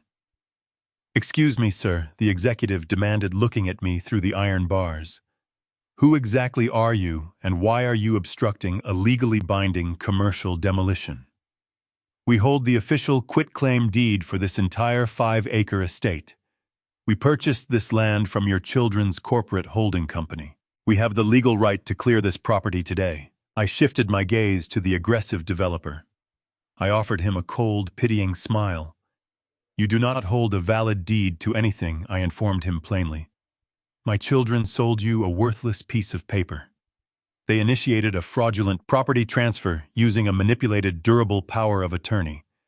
But this house and this land are owned exclusively by an irrevocable corporate trust.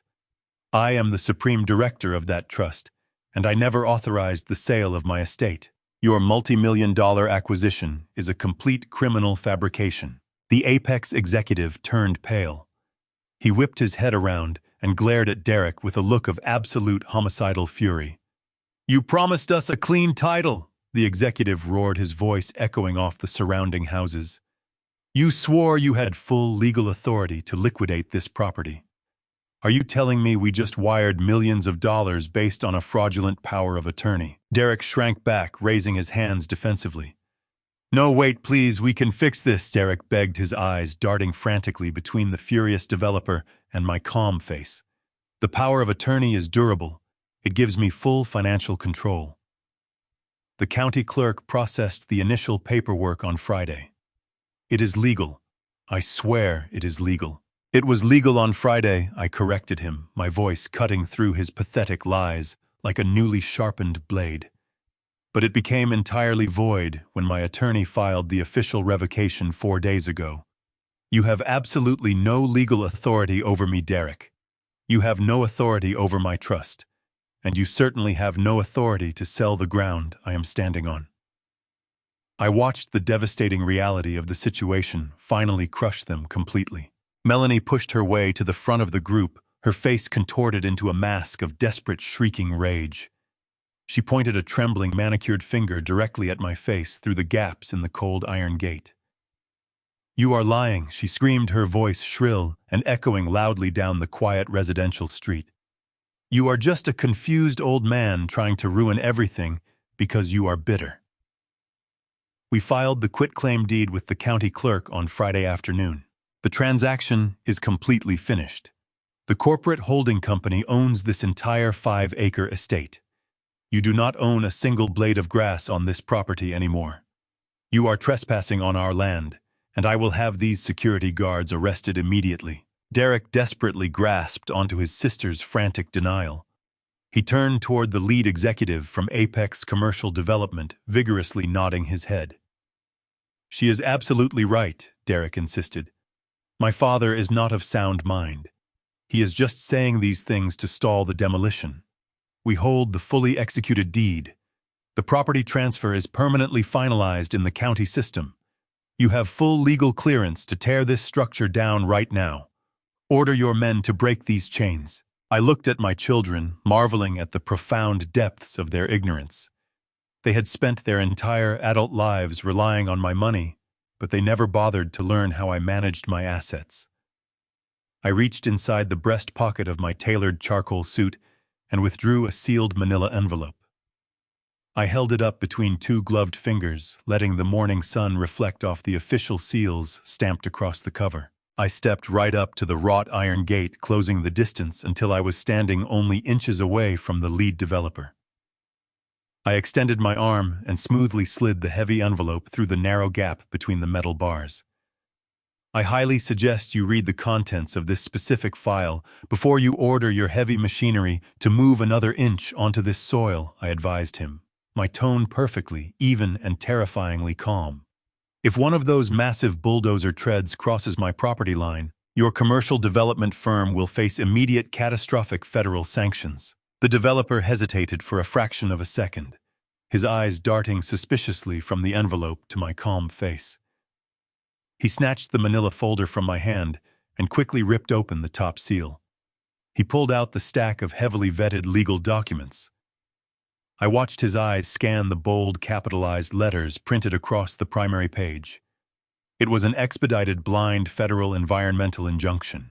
You see, my children were so blinded by their greed and their desperate need to secure a fraudulent $6 million bridge loan that they failed to do any basic due diligence, I explained loudly, ensuring my voice carried over the rumbling diesel engines of the waiting construction equipment. If Derek or Melanie had bothered to read the original 1980 architectural blueprints for this property, they would have discovered an important geological fact. The massive 80-year-old barn sitting in my backyard was purposely built directly over a protected natural historical water aquifer. It is a critical environmental feature that falls under strict federal preservation guidelines. The developer flipped frantically through the pages, reading the precise geographical coordinates and the severe federal warnings highlighted in bright red ink. I continued my methodical dismantling of their dream. My corporate attorney filed an anonymous expedited environmental review with the federal government 3 days ago. The agency immediately placed a blind, unbreachable federal lock on these entire 5 acres. This land can absolutely never be rezoned for commercial use. You cannot build a luxury condominium complex here. You cannot dig a foundation. You cannot even pour a concrete driveway without triggering an immediate, devastating federal lawsuit that would permanently bankrupt your development firm. The lead executive from Apex Commercial Development suddenly stopped reading. The crisp white papers began to tremble violently in his hands. I watched in immense satisfaction as all the color rapidly drained from his face, leaving his skin a sickly pale shade of gray. His eyes grew wide with the horrific realization of what he had almost done. He slowly lowered the documents, staring blankly at the snow-covered ground.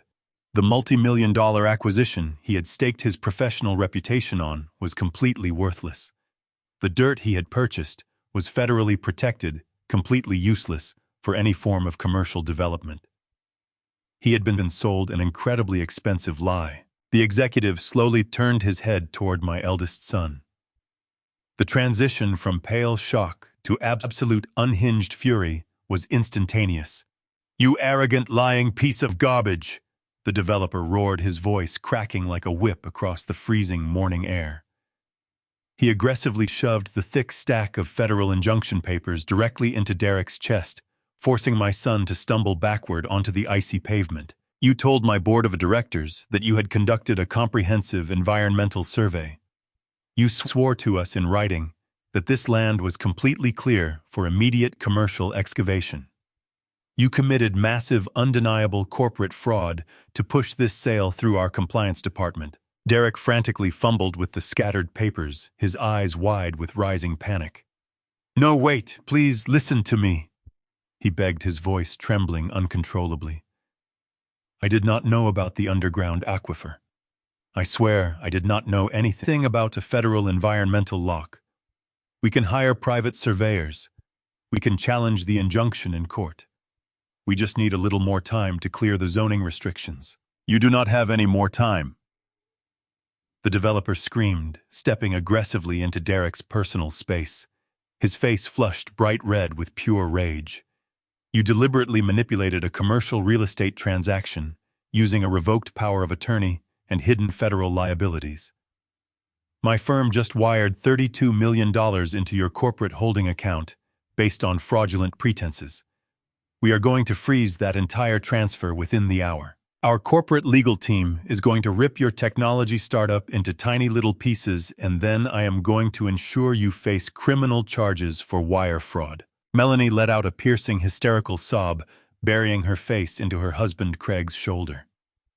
Jason looked like he was about to physically vomit right there on the frozen asphalt. Their grand, flawless plan to quietly dispose of their elderly father and steal his wealth had just detonated in front of a live audience. The $32 million buyout they desperately needed to save themselves from a ruinous $6 million bridge loan was officially dead. The furious executive did not wait for another pathetic excuse.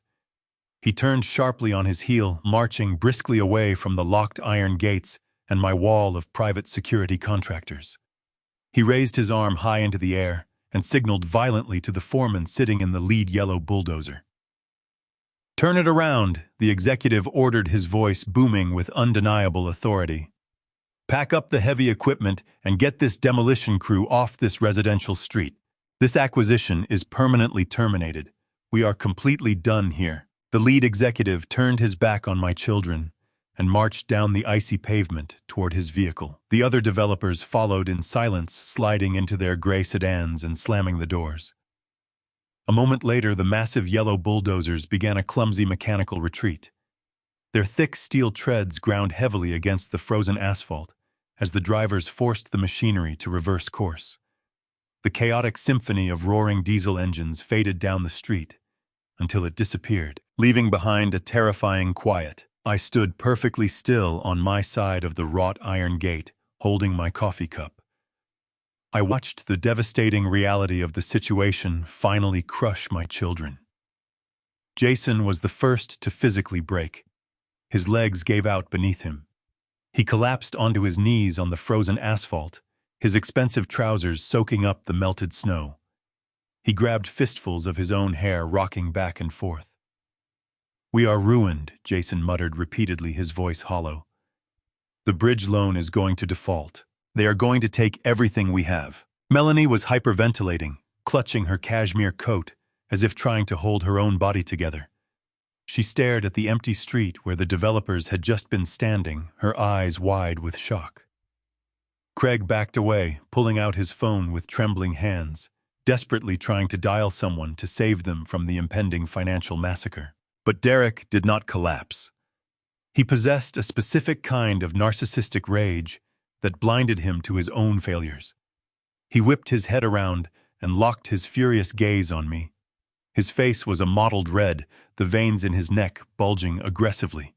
He stomped back to the iron gate, grabbing the metal bars with both hands and shaking them violently. "You think you have won, you miserable old fool," Derek screamed, his voice cracking.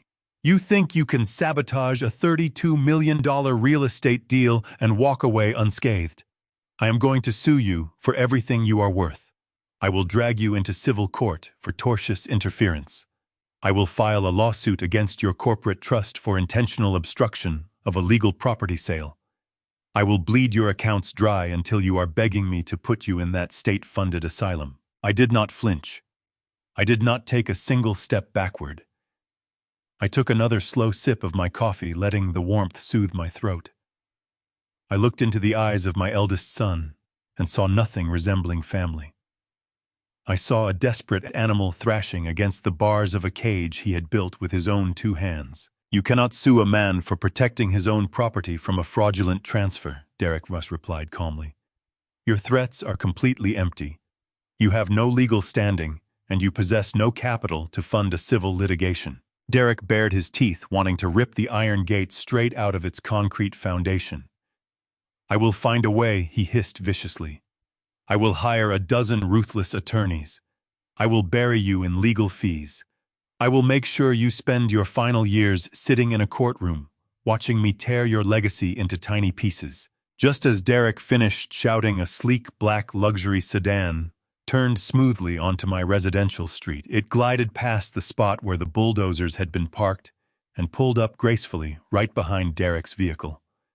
The tinted rear door opened, and Victor Mitchell stepped out into the freezing winter air. My corporate attorney looked exactly like the apex predator he was. He wore a flawless midnight blue tailored suit beneath a heavy black wool overcoat. He carried a sleek black leather portfolio under his right arm. He walked up the driveway with a calm, utterly terrifying confidence. He did not rush. He did not look angry. He looked like a man arriving to finish a mundane administrative task. My security contractors immediately recognized Victor. Briggs gave a subtle nod and instructed his men to part once again, creating a secondary path for my lawyer to reach the iron gate. Derek released his grip on the metal bars and took a hesitant step backward, his aggressive posture faltering as he recognized the formidable attorney approaching him. Victor stopped right next to me on my side of the boundary. He offered me a brief, respectful nod before turning his piercing gray eyes toward my eldest son. He did not raise his voice. He did not need to. His quiet authority commanded absolute silence from everyone standing on the driveway. "You are not going to sue anyone," Derek Victor stated coldly, his voice slicing through the winter chill like a razor blade. "You are not going to hire ruthless attorneys. You are not going to file any civil litigation for tortious interference. Do you want to know why you are not going to do any of those things?" Derek swallowed hard, his throat bobbing nervously. He tried to maintain his furious glare, but his eyes darted nervously down to the black leather portfolio Victor was holding. Why, Derek whispered, the fight draining out of him. Victor smoothly unzipped the portfolio. He pulled out a thick stack of heavy legal documents bound by a rubber band. He slid the entire stack cleanly through the narrow gap between the wrought iron bars, holding them out, until Derek was forced to reach forward and take them. "Because you have much bigger problems to worry about this morning," Victor explained. "Those documents you are holding are official federal court summons. They outline a comprehensive list of severe criminal allegations currently being brought against you, your brother, and your sister." Jason let out a loud, pathetic whimper from his place on the frozen asphalt. Melanie covered her mouth with both hands, her eyes wide with absolute terror. "When you realized your technology company was bankrupt 6 months ago," Victor continued, his tone methodical and relentless. You chose to take out a $6 million high-interest predatory bridge loan from a private equity firm. However, no legitimate underwriter would approve a massive capital transfer to a failing startup without substantial collateral. So, you used a fraudulently obtained durable power of attorney to illegally pledge your father's 5-acre estate as the sole guarantee against that massive debt. Derek stared down at the federal summons in his trembling hands. The color completely vanished from his face, leaving his skin looking like fragile parchment. That specific action constitutes massive, undeniable bank fraud, Victor declared, ensuring every single word landed with devastating impact. It also constitutes severe elder financial exploitation and conspiracy to commit criminal embezzlement. We did not just block your real estate sale to Apex Development today. My legal team spent the entire weekend compiling a forensic audit of your corporate accounts. We packaged every single fraudulent wire transfer, every fake medical evaluation, and every falsified collateral pledge. Victor leaned slightly closer to the iron gate, his gray eyes locking onto Derek with terrifying intensity. We handed over all the financial records of your fraudulent bridge loan directly to the Federal Bureau of Investigation yesterday afternoon. They have officially opened a massive criminal inquiry into your corporate holding company. The private equity firm you defrauded has also been fully notified, and they are actively freezing your remaining assets as we speak. The heavy silence that descended over the empty driveway was absolute and deeply suffocating. The condescending children who had callously instructed me to stay on my own and figure things out were now staring directly into the terrifying abyss of their own making. They were standing helplessly on a cold, frozen street, holding federal documents that guaranteed their absolute and total ruin. The heavy silence that followed Victor's announcement froze the air. Derek stood paralyzed, his eyes locked onto the federal court summons in his hands. The arrogant executive who looked down on me days ago was gone.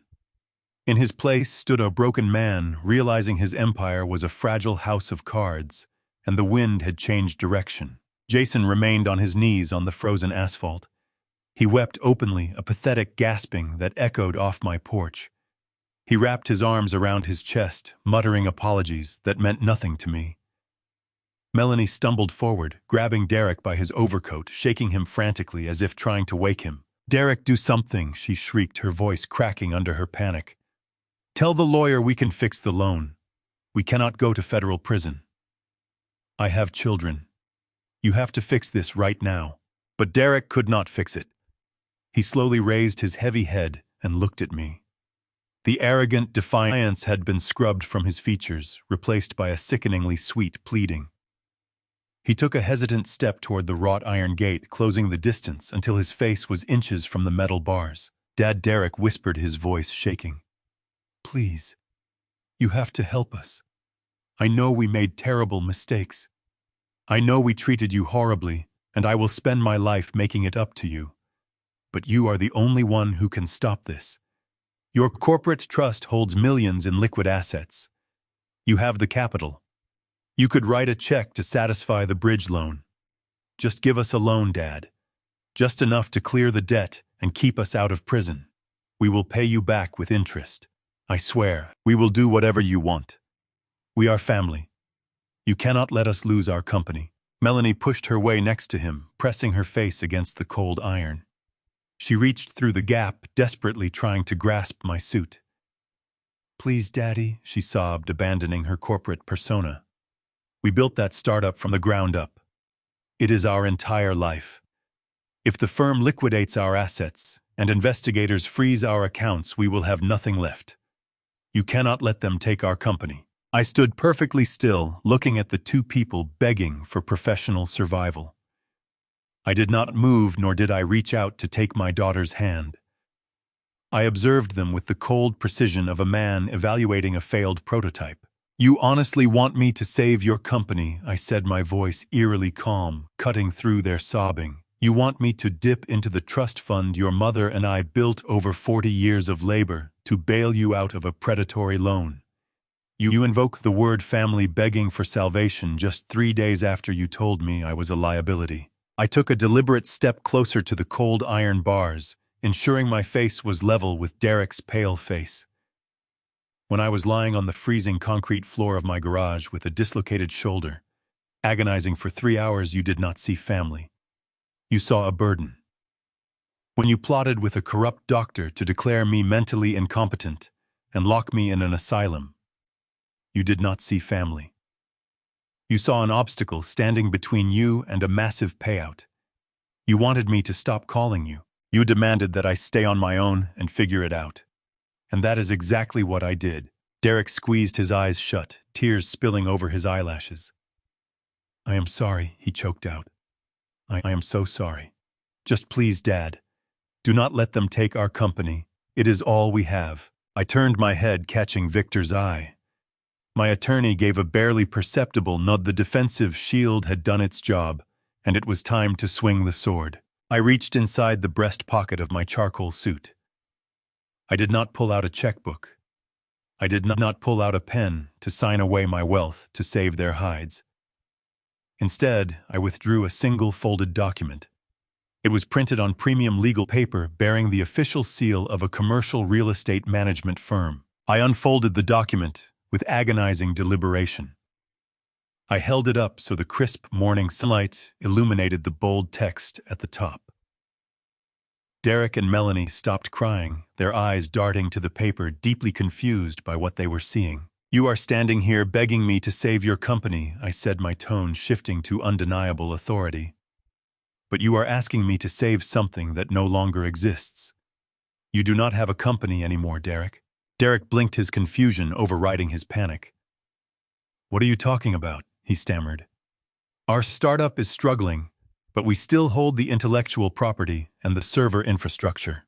Our offices on West Monroe Street are operational. I offered a slow, absolutely chilling smile. 10 years ago, when you demanded a cash handout to secure that premium office space, I refused to give you the money directly.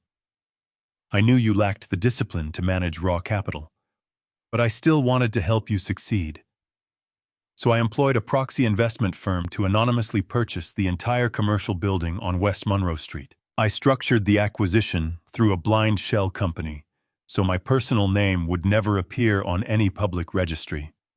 When you proudly signed your commercial lease for the top floor of that building, you had no idea who you were actually dealing with. Melanie's breath hitched in her throat. Her eyes widened as the devastating realization began to set in. No, she whispered. That cannot be true. I am literally your commercial landlord. I stated clearly, dropping the crushing weight of the truth directly onto their shoulders. For the last 10 years, you have been paying commercial rent directly into an account controlled by my corporate trust. Because your startup has been hemorrhaging cash to hide your financial failures, you missed your rental payment last month. Furthermore, you have not submitted your payment for the current month either. You are exactly 60 days in arrears. I slid the document smoothly through the iron bars, pressing it firmly against Derek's chest until he reflexively brought his trembling hands up to take it. According to the ironclad lease agreement, my proxy firm drafted a decade ago, a tenant who falls 60 days behind on their rental payments is considered to be in immediate breach of contract. That document you are holding is a zero-notice commercial eviction order. It was officially executed by a state judge at 7 o'clock this morning. Derek stared blindly down at the eviction notice, his mouth opening and closing silently like a suffocating fish.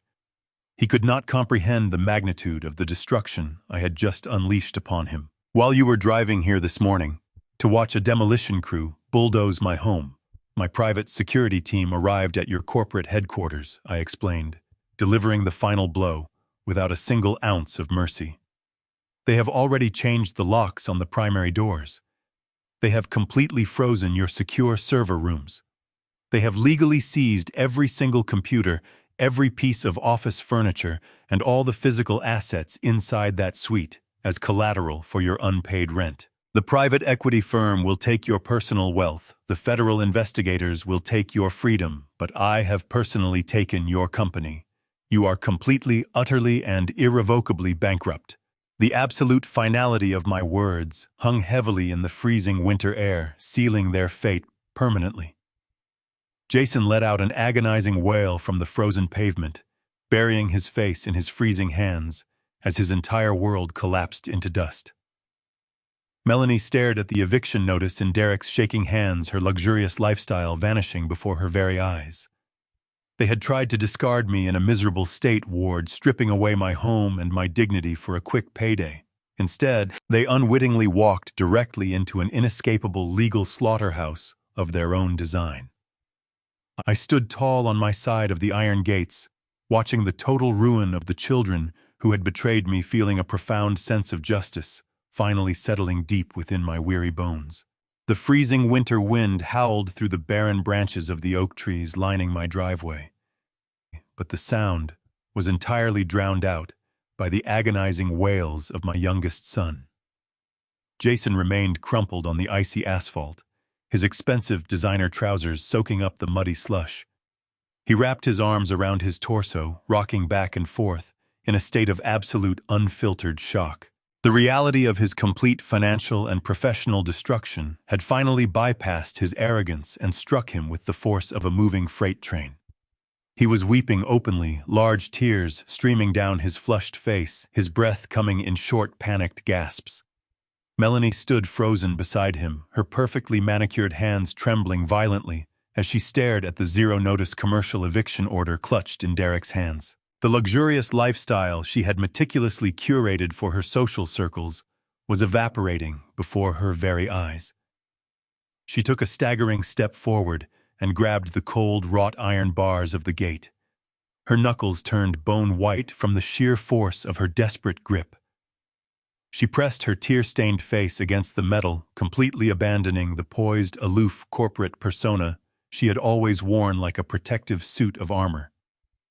"Daddy, please," she sobbed, her voice cracking into a high, pathetic pitch that I had not heard since she was a little girl begging for a new toy. You cannot actually do this to us. You cannot take our company away. We have employees. We have contracts. We have families to feed. If they freeze the server rooms, we are finished. We will lose our homes. We will lose everything we have ever worked for. You have to call your lawyers and stop the eviction." I stood perfectly still on the opposite side of the iron gate, my posture straight and unyielding in my tailored charcoal suit. I looked down at my weeping daughter and felt absolutely nothing. There was no pity, there was no paternal instinct urging me to comfort her. The profound emptiness inside my chest was the direct result of their own meticulous engineering. "You did not build a company, Melanie," I stated, my voice echoing coldly across the frozen perimeter. "You built a magnificent house of cards using my money, and when it started to lean, you decided to use my bones to prop it up. That was the undeniable truth of the matter." Derek finally broke out of his paralyzed stupor. He dropped the eviction notice onto the snow-covered ground and threw himself against the heavy iron gate right next to his sister. He reached his arm through the narrow gap between the metal bars, desperately extending his hand toward me, as if he expected me to reach out and pull him to safety. "Dad, I am begging you," Derek pleaded, his voice thick with a sickeningly sweet desperation that made my stomach turn.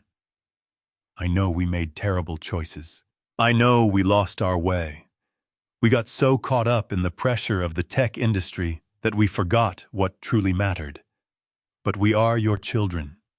We are your flesh and blood. You are our father. You are supposed to protect us. You can't afford to let the rent slide. You have millions in your corporate trust. Just give us a chance to restructure the debt. We will pay you back every single cent. We will sign whatever contracts you want. We will come visit you every single day. We will take care of you. Please just do not let the federal investigators take us away." I stared at his outstretched hand hovering just inches from my chest. I remembered how that exact same hand had yanked me up by my dislocated shoulder with brutal, careless force. I remembered how he had looked at his expensive watch while I was shivering in agony on the garage floor. I took a deliberate step backward, ensuring I was completely out of his reach. "You are offering to visit me every day, now that you know I own the building you work in," I observed quietly, letting the profound hypocrisy of his words hang heavily in the freezing morning air. "You are suddenly remembering that I am your father, only because you need me to serve as your financial shield against a federal prison sentence. You do not love me, Derek. You love my corporate trust fund. And you are only apologizing because you finally got caught trying to bury me alive." This display was absolutely pathetic. Jason managed to stumble up from the icy pavement. He leaned heavily against the stone pillar of the gate, his face pale and streaked with dirt and tears. "Dad, please have mercy." Jason cried out, his voice hoarse and broken. "We are family. You cannot just throw your own family away like garbage." I looked at the three of them shivering in the cold, completely stripped of their arrogant illusions. The time for talking was officially over. I buttoned the front of my suit jacket and looked directly into Derek's desperate eyes. "I want you to listen to me very carefully," I said, my voice dropping to a terrifyingly calm, resonant register. "I am going to give you the exact same mercy you gave me when I was lying broken and helpless in the freezing cold." I paused, letting the silence stretch for 3 agonizing seconds. "Stop calling me," I commanded, echoing the exact cruel words he had spat at me just weeks ago. "I have my own life. I have my own estate to manage. Stay on your own and figure it out." I turned my head slightly and locked eyes with Briggs, the towering head of my private security detail. "Escort these trespassers off the curb," I instructed sharply. "Clear the perimeter immediately." Briggs gave a crisp, professional nod. He signaled his team. The private security contractors moved with rapid, coordinated military precision. They stepped forward and physically detached my weeping children from the wrought iron bars. Derek tried to resist, shouting my name wildly, but 2 massive guards grabbed him by the arms and effortlessly marched him backward toward his luxury vehicle. Melanie shrieked as a guard gently but firmly guided her away from the gate. Jason simply allowed himself to be dragged toward his sports car, his spirit completely broken. I did not stay to watch them drive away. I turned my back on the pathetic scene, walked slowly up my long, snow-covered driveway, and stepped inside my warm, quiet house. I closed the heavy oak door, locking out the noise, the greed, and the betrayal forever. I leaned my back against the solid wood, taking a deep, cleansing breath. For the first time in years, the house didn't feel like a lonely mausoleum. The oppressive weight of trying to hold together a fractured, toxic family had finally been lifted from my shoulders. I walked into the kitchen, the marble floors cool and grounding beneath my feet. I poured a fresh cup of premium dark roast coffee, watching the steam curl gracefully into the morning light streaming through the bay windows.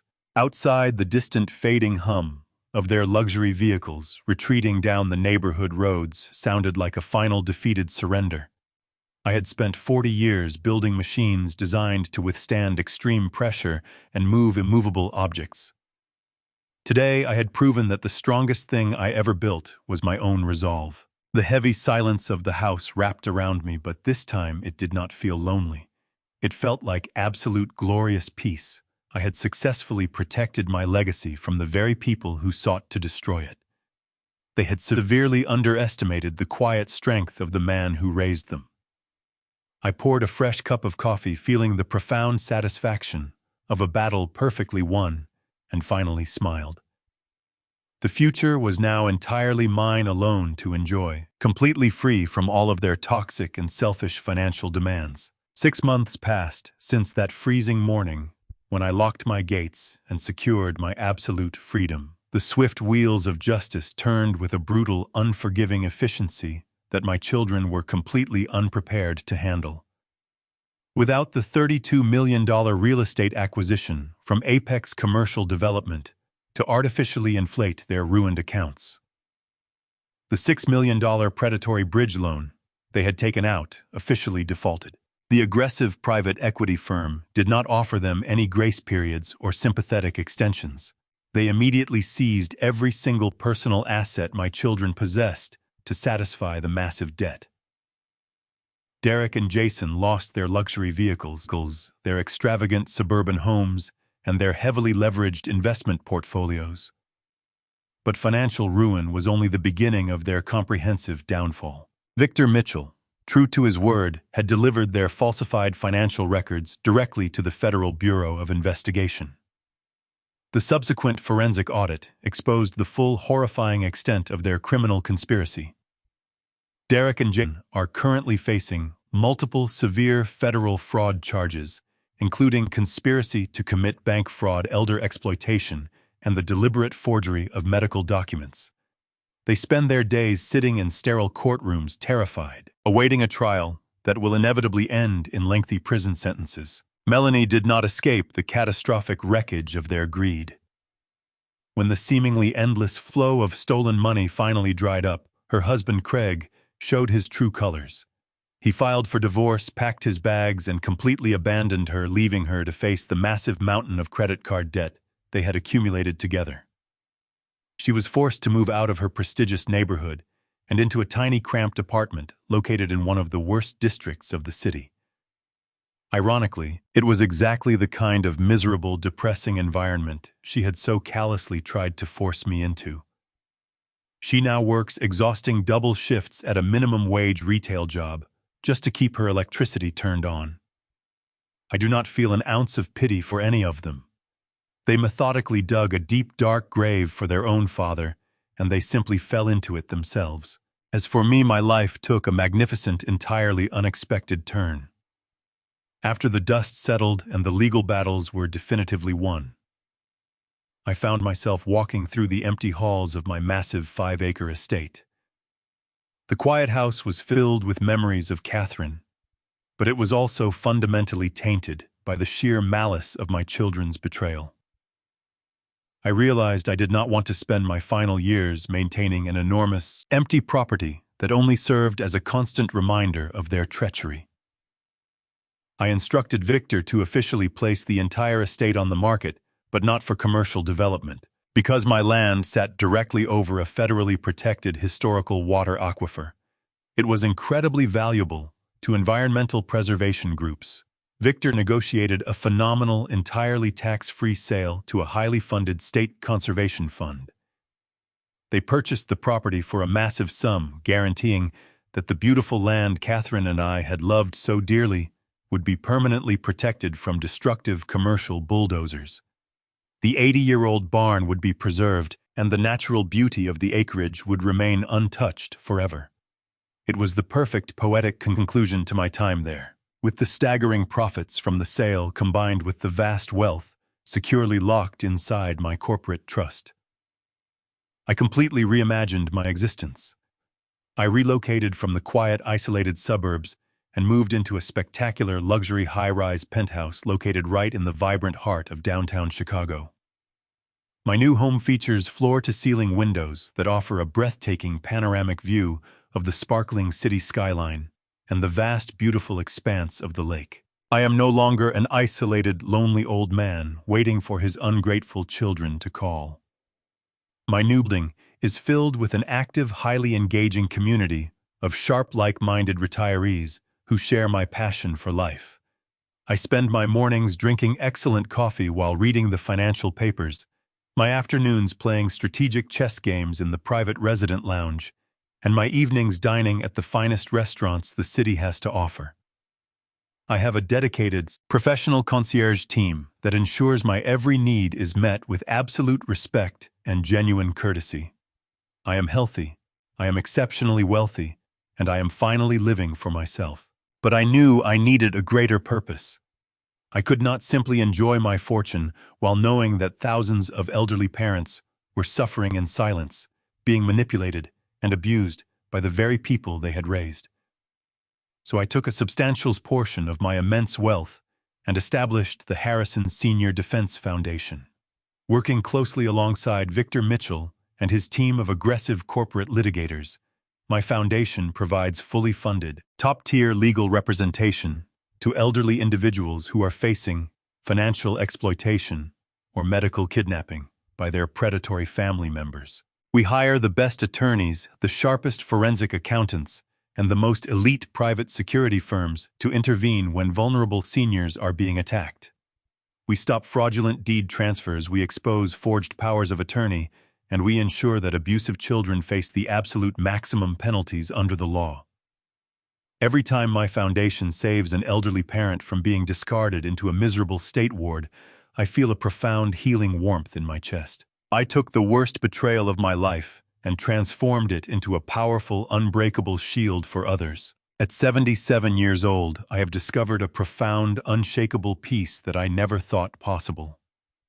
I sleep soundly every single night, completely free from the toxic anxiety and emotional manipulation that previously clouded my existence. I look at my reflection in the mirror, and I see a man who successfully defended his honor against insurmountable odds.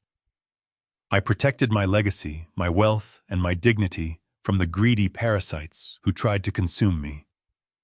I survived their treachery, and I emerged stronger, wiser, and completely victorious. They told me to stay on my own and figure it out. I did exactly that, but I did it with the unyielding force of the law.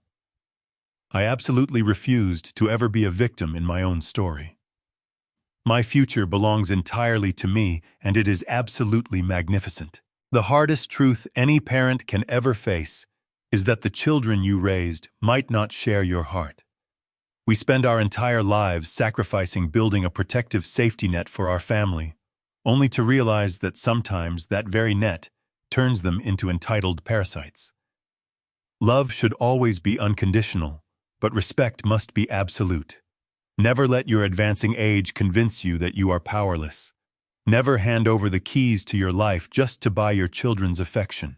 True family protects you when you are at your weakest and most vulnerable.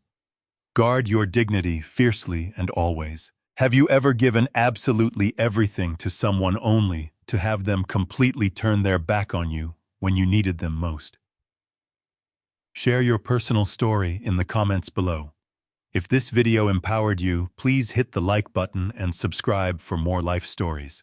Protect your peace.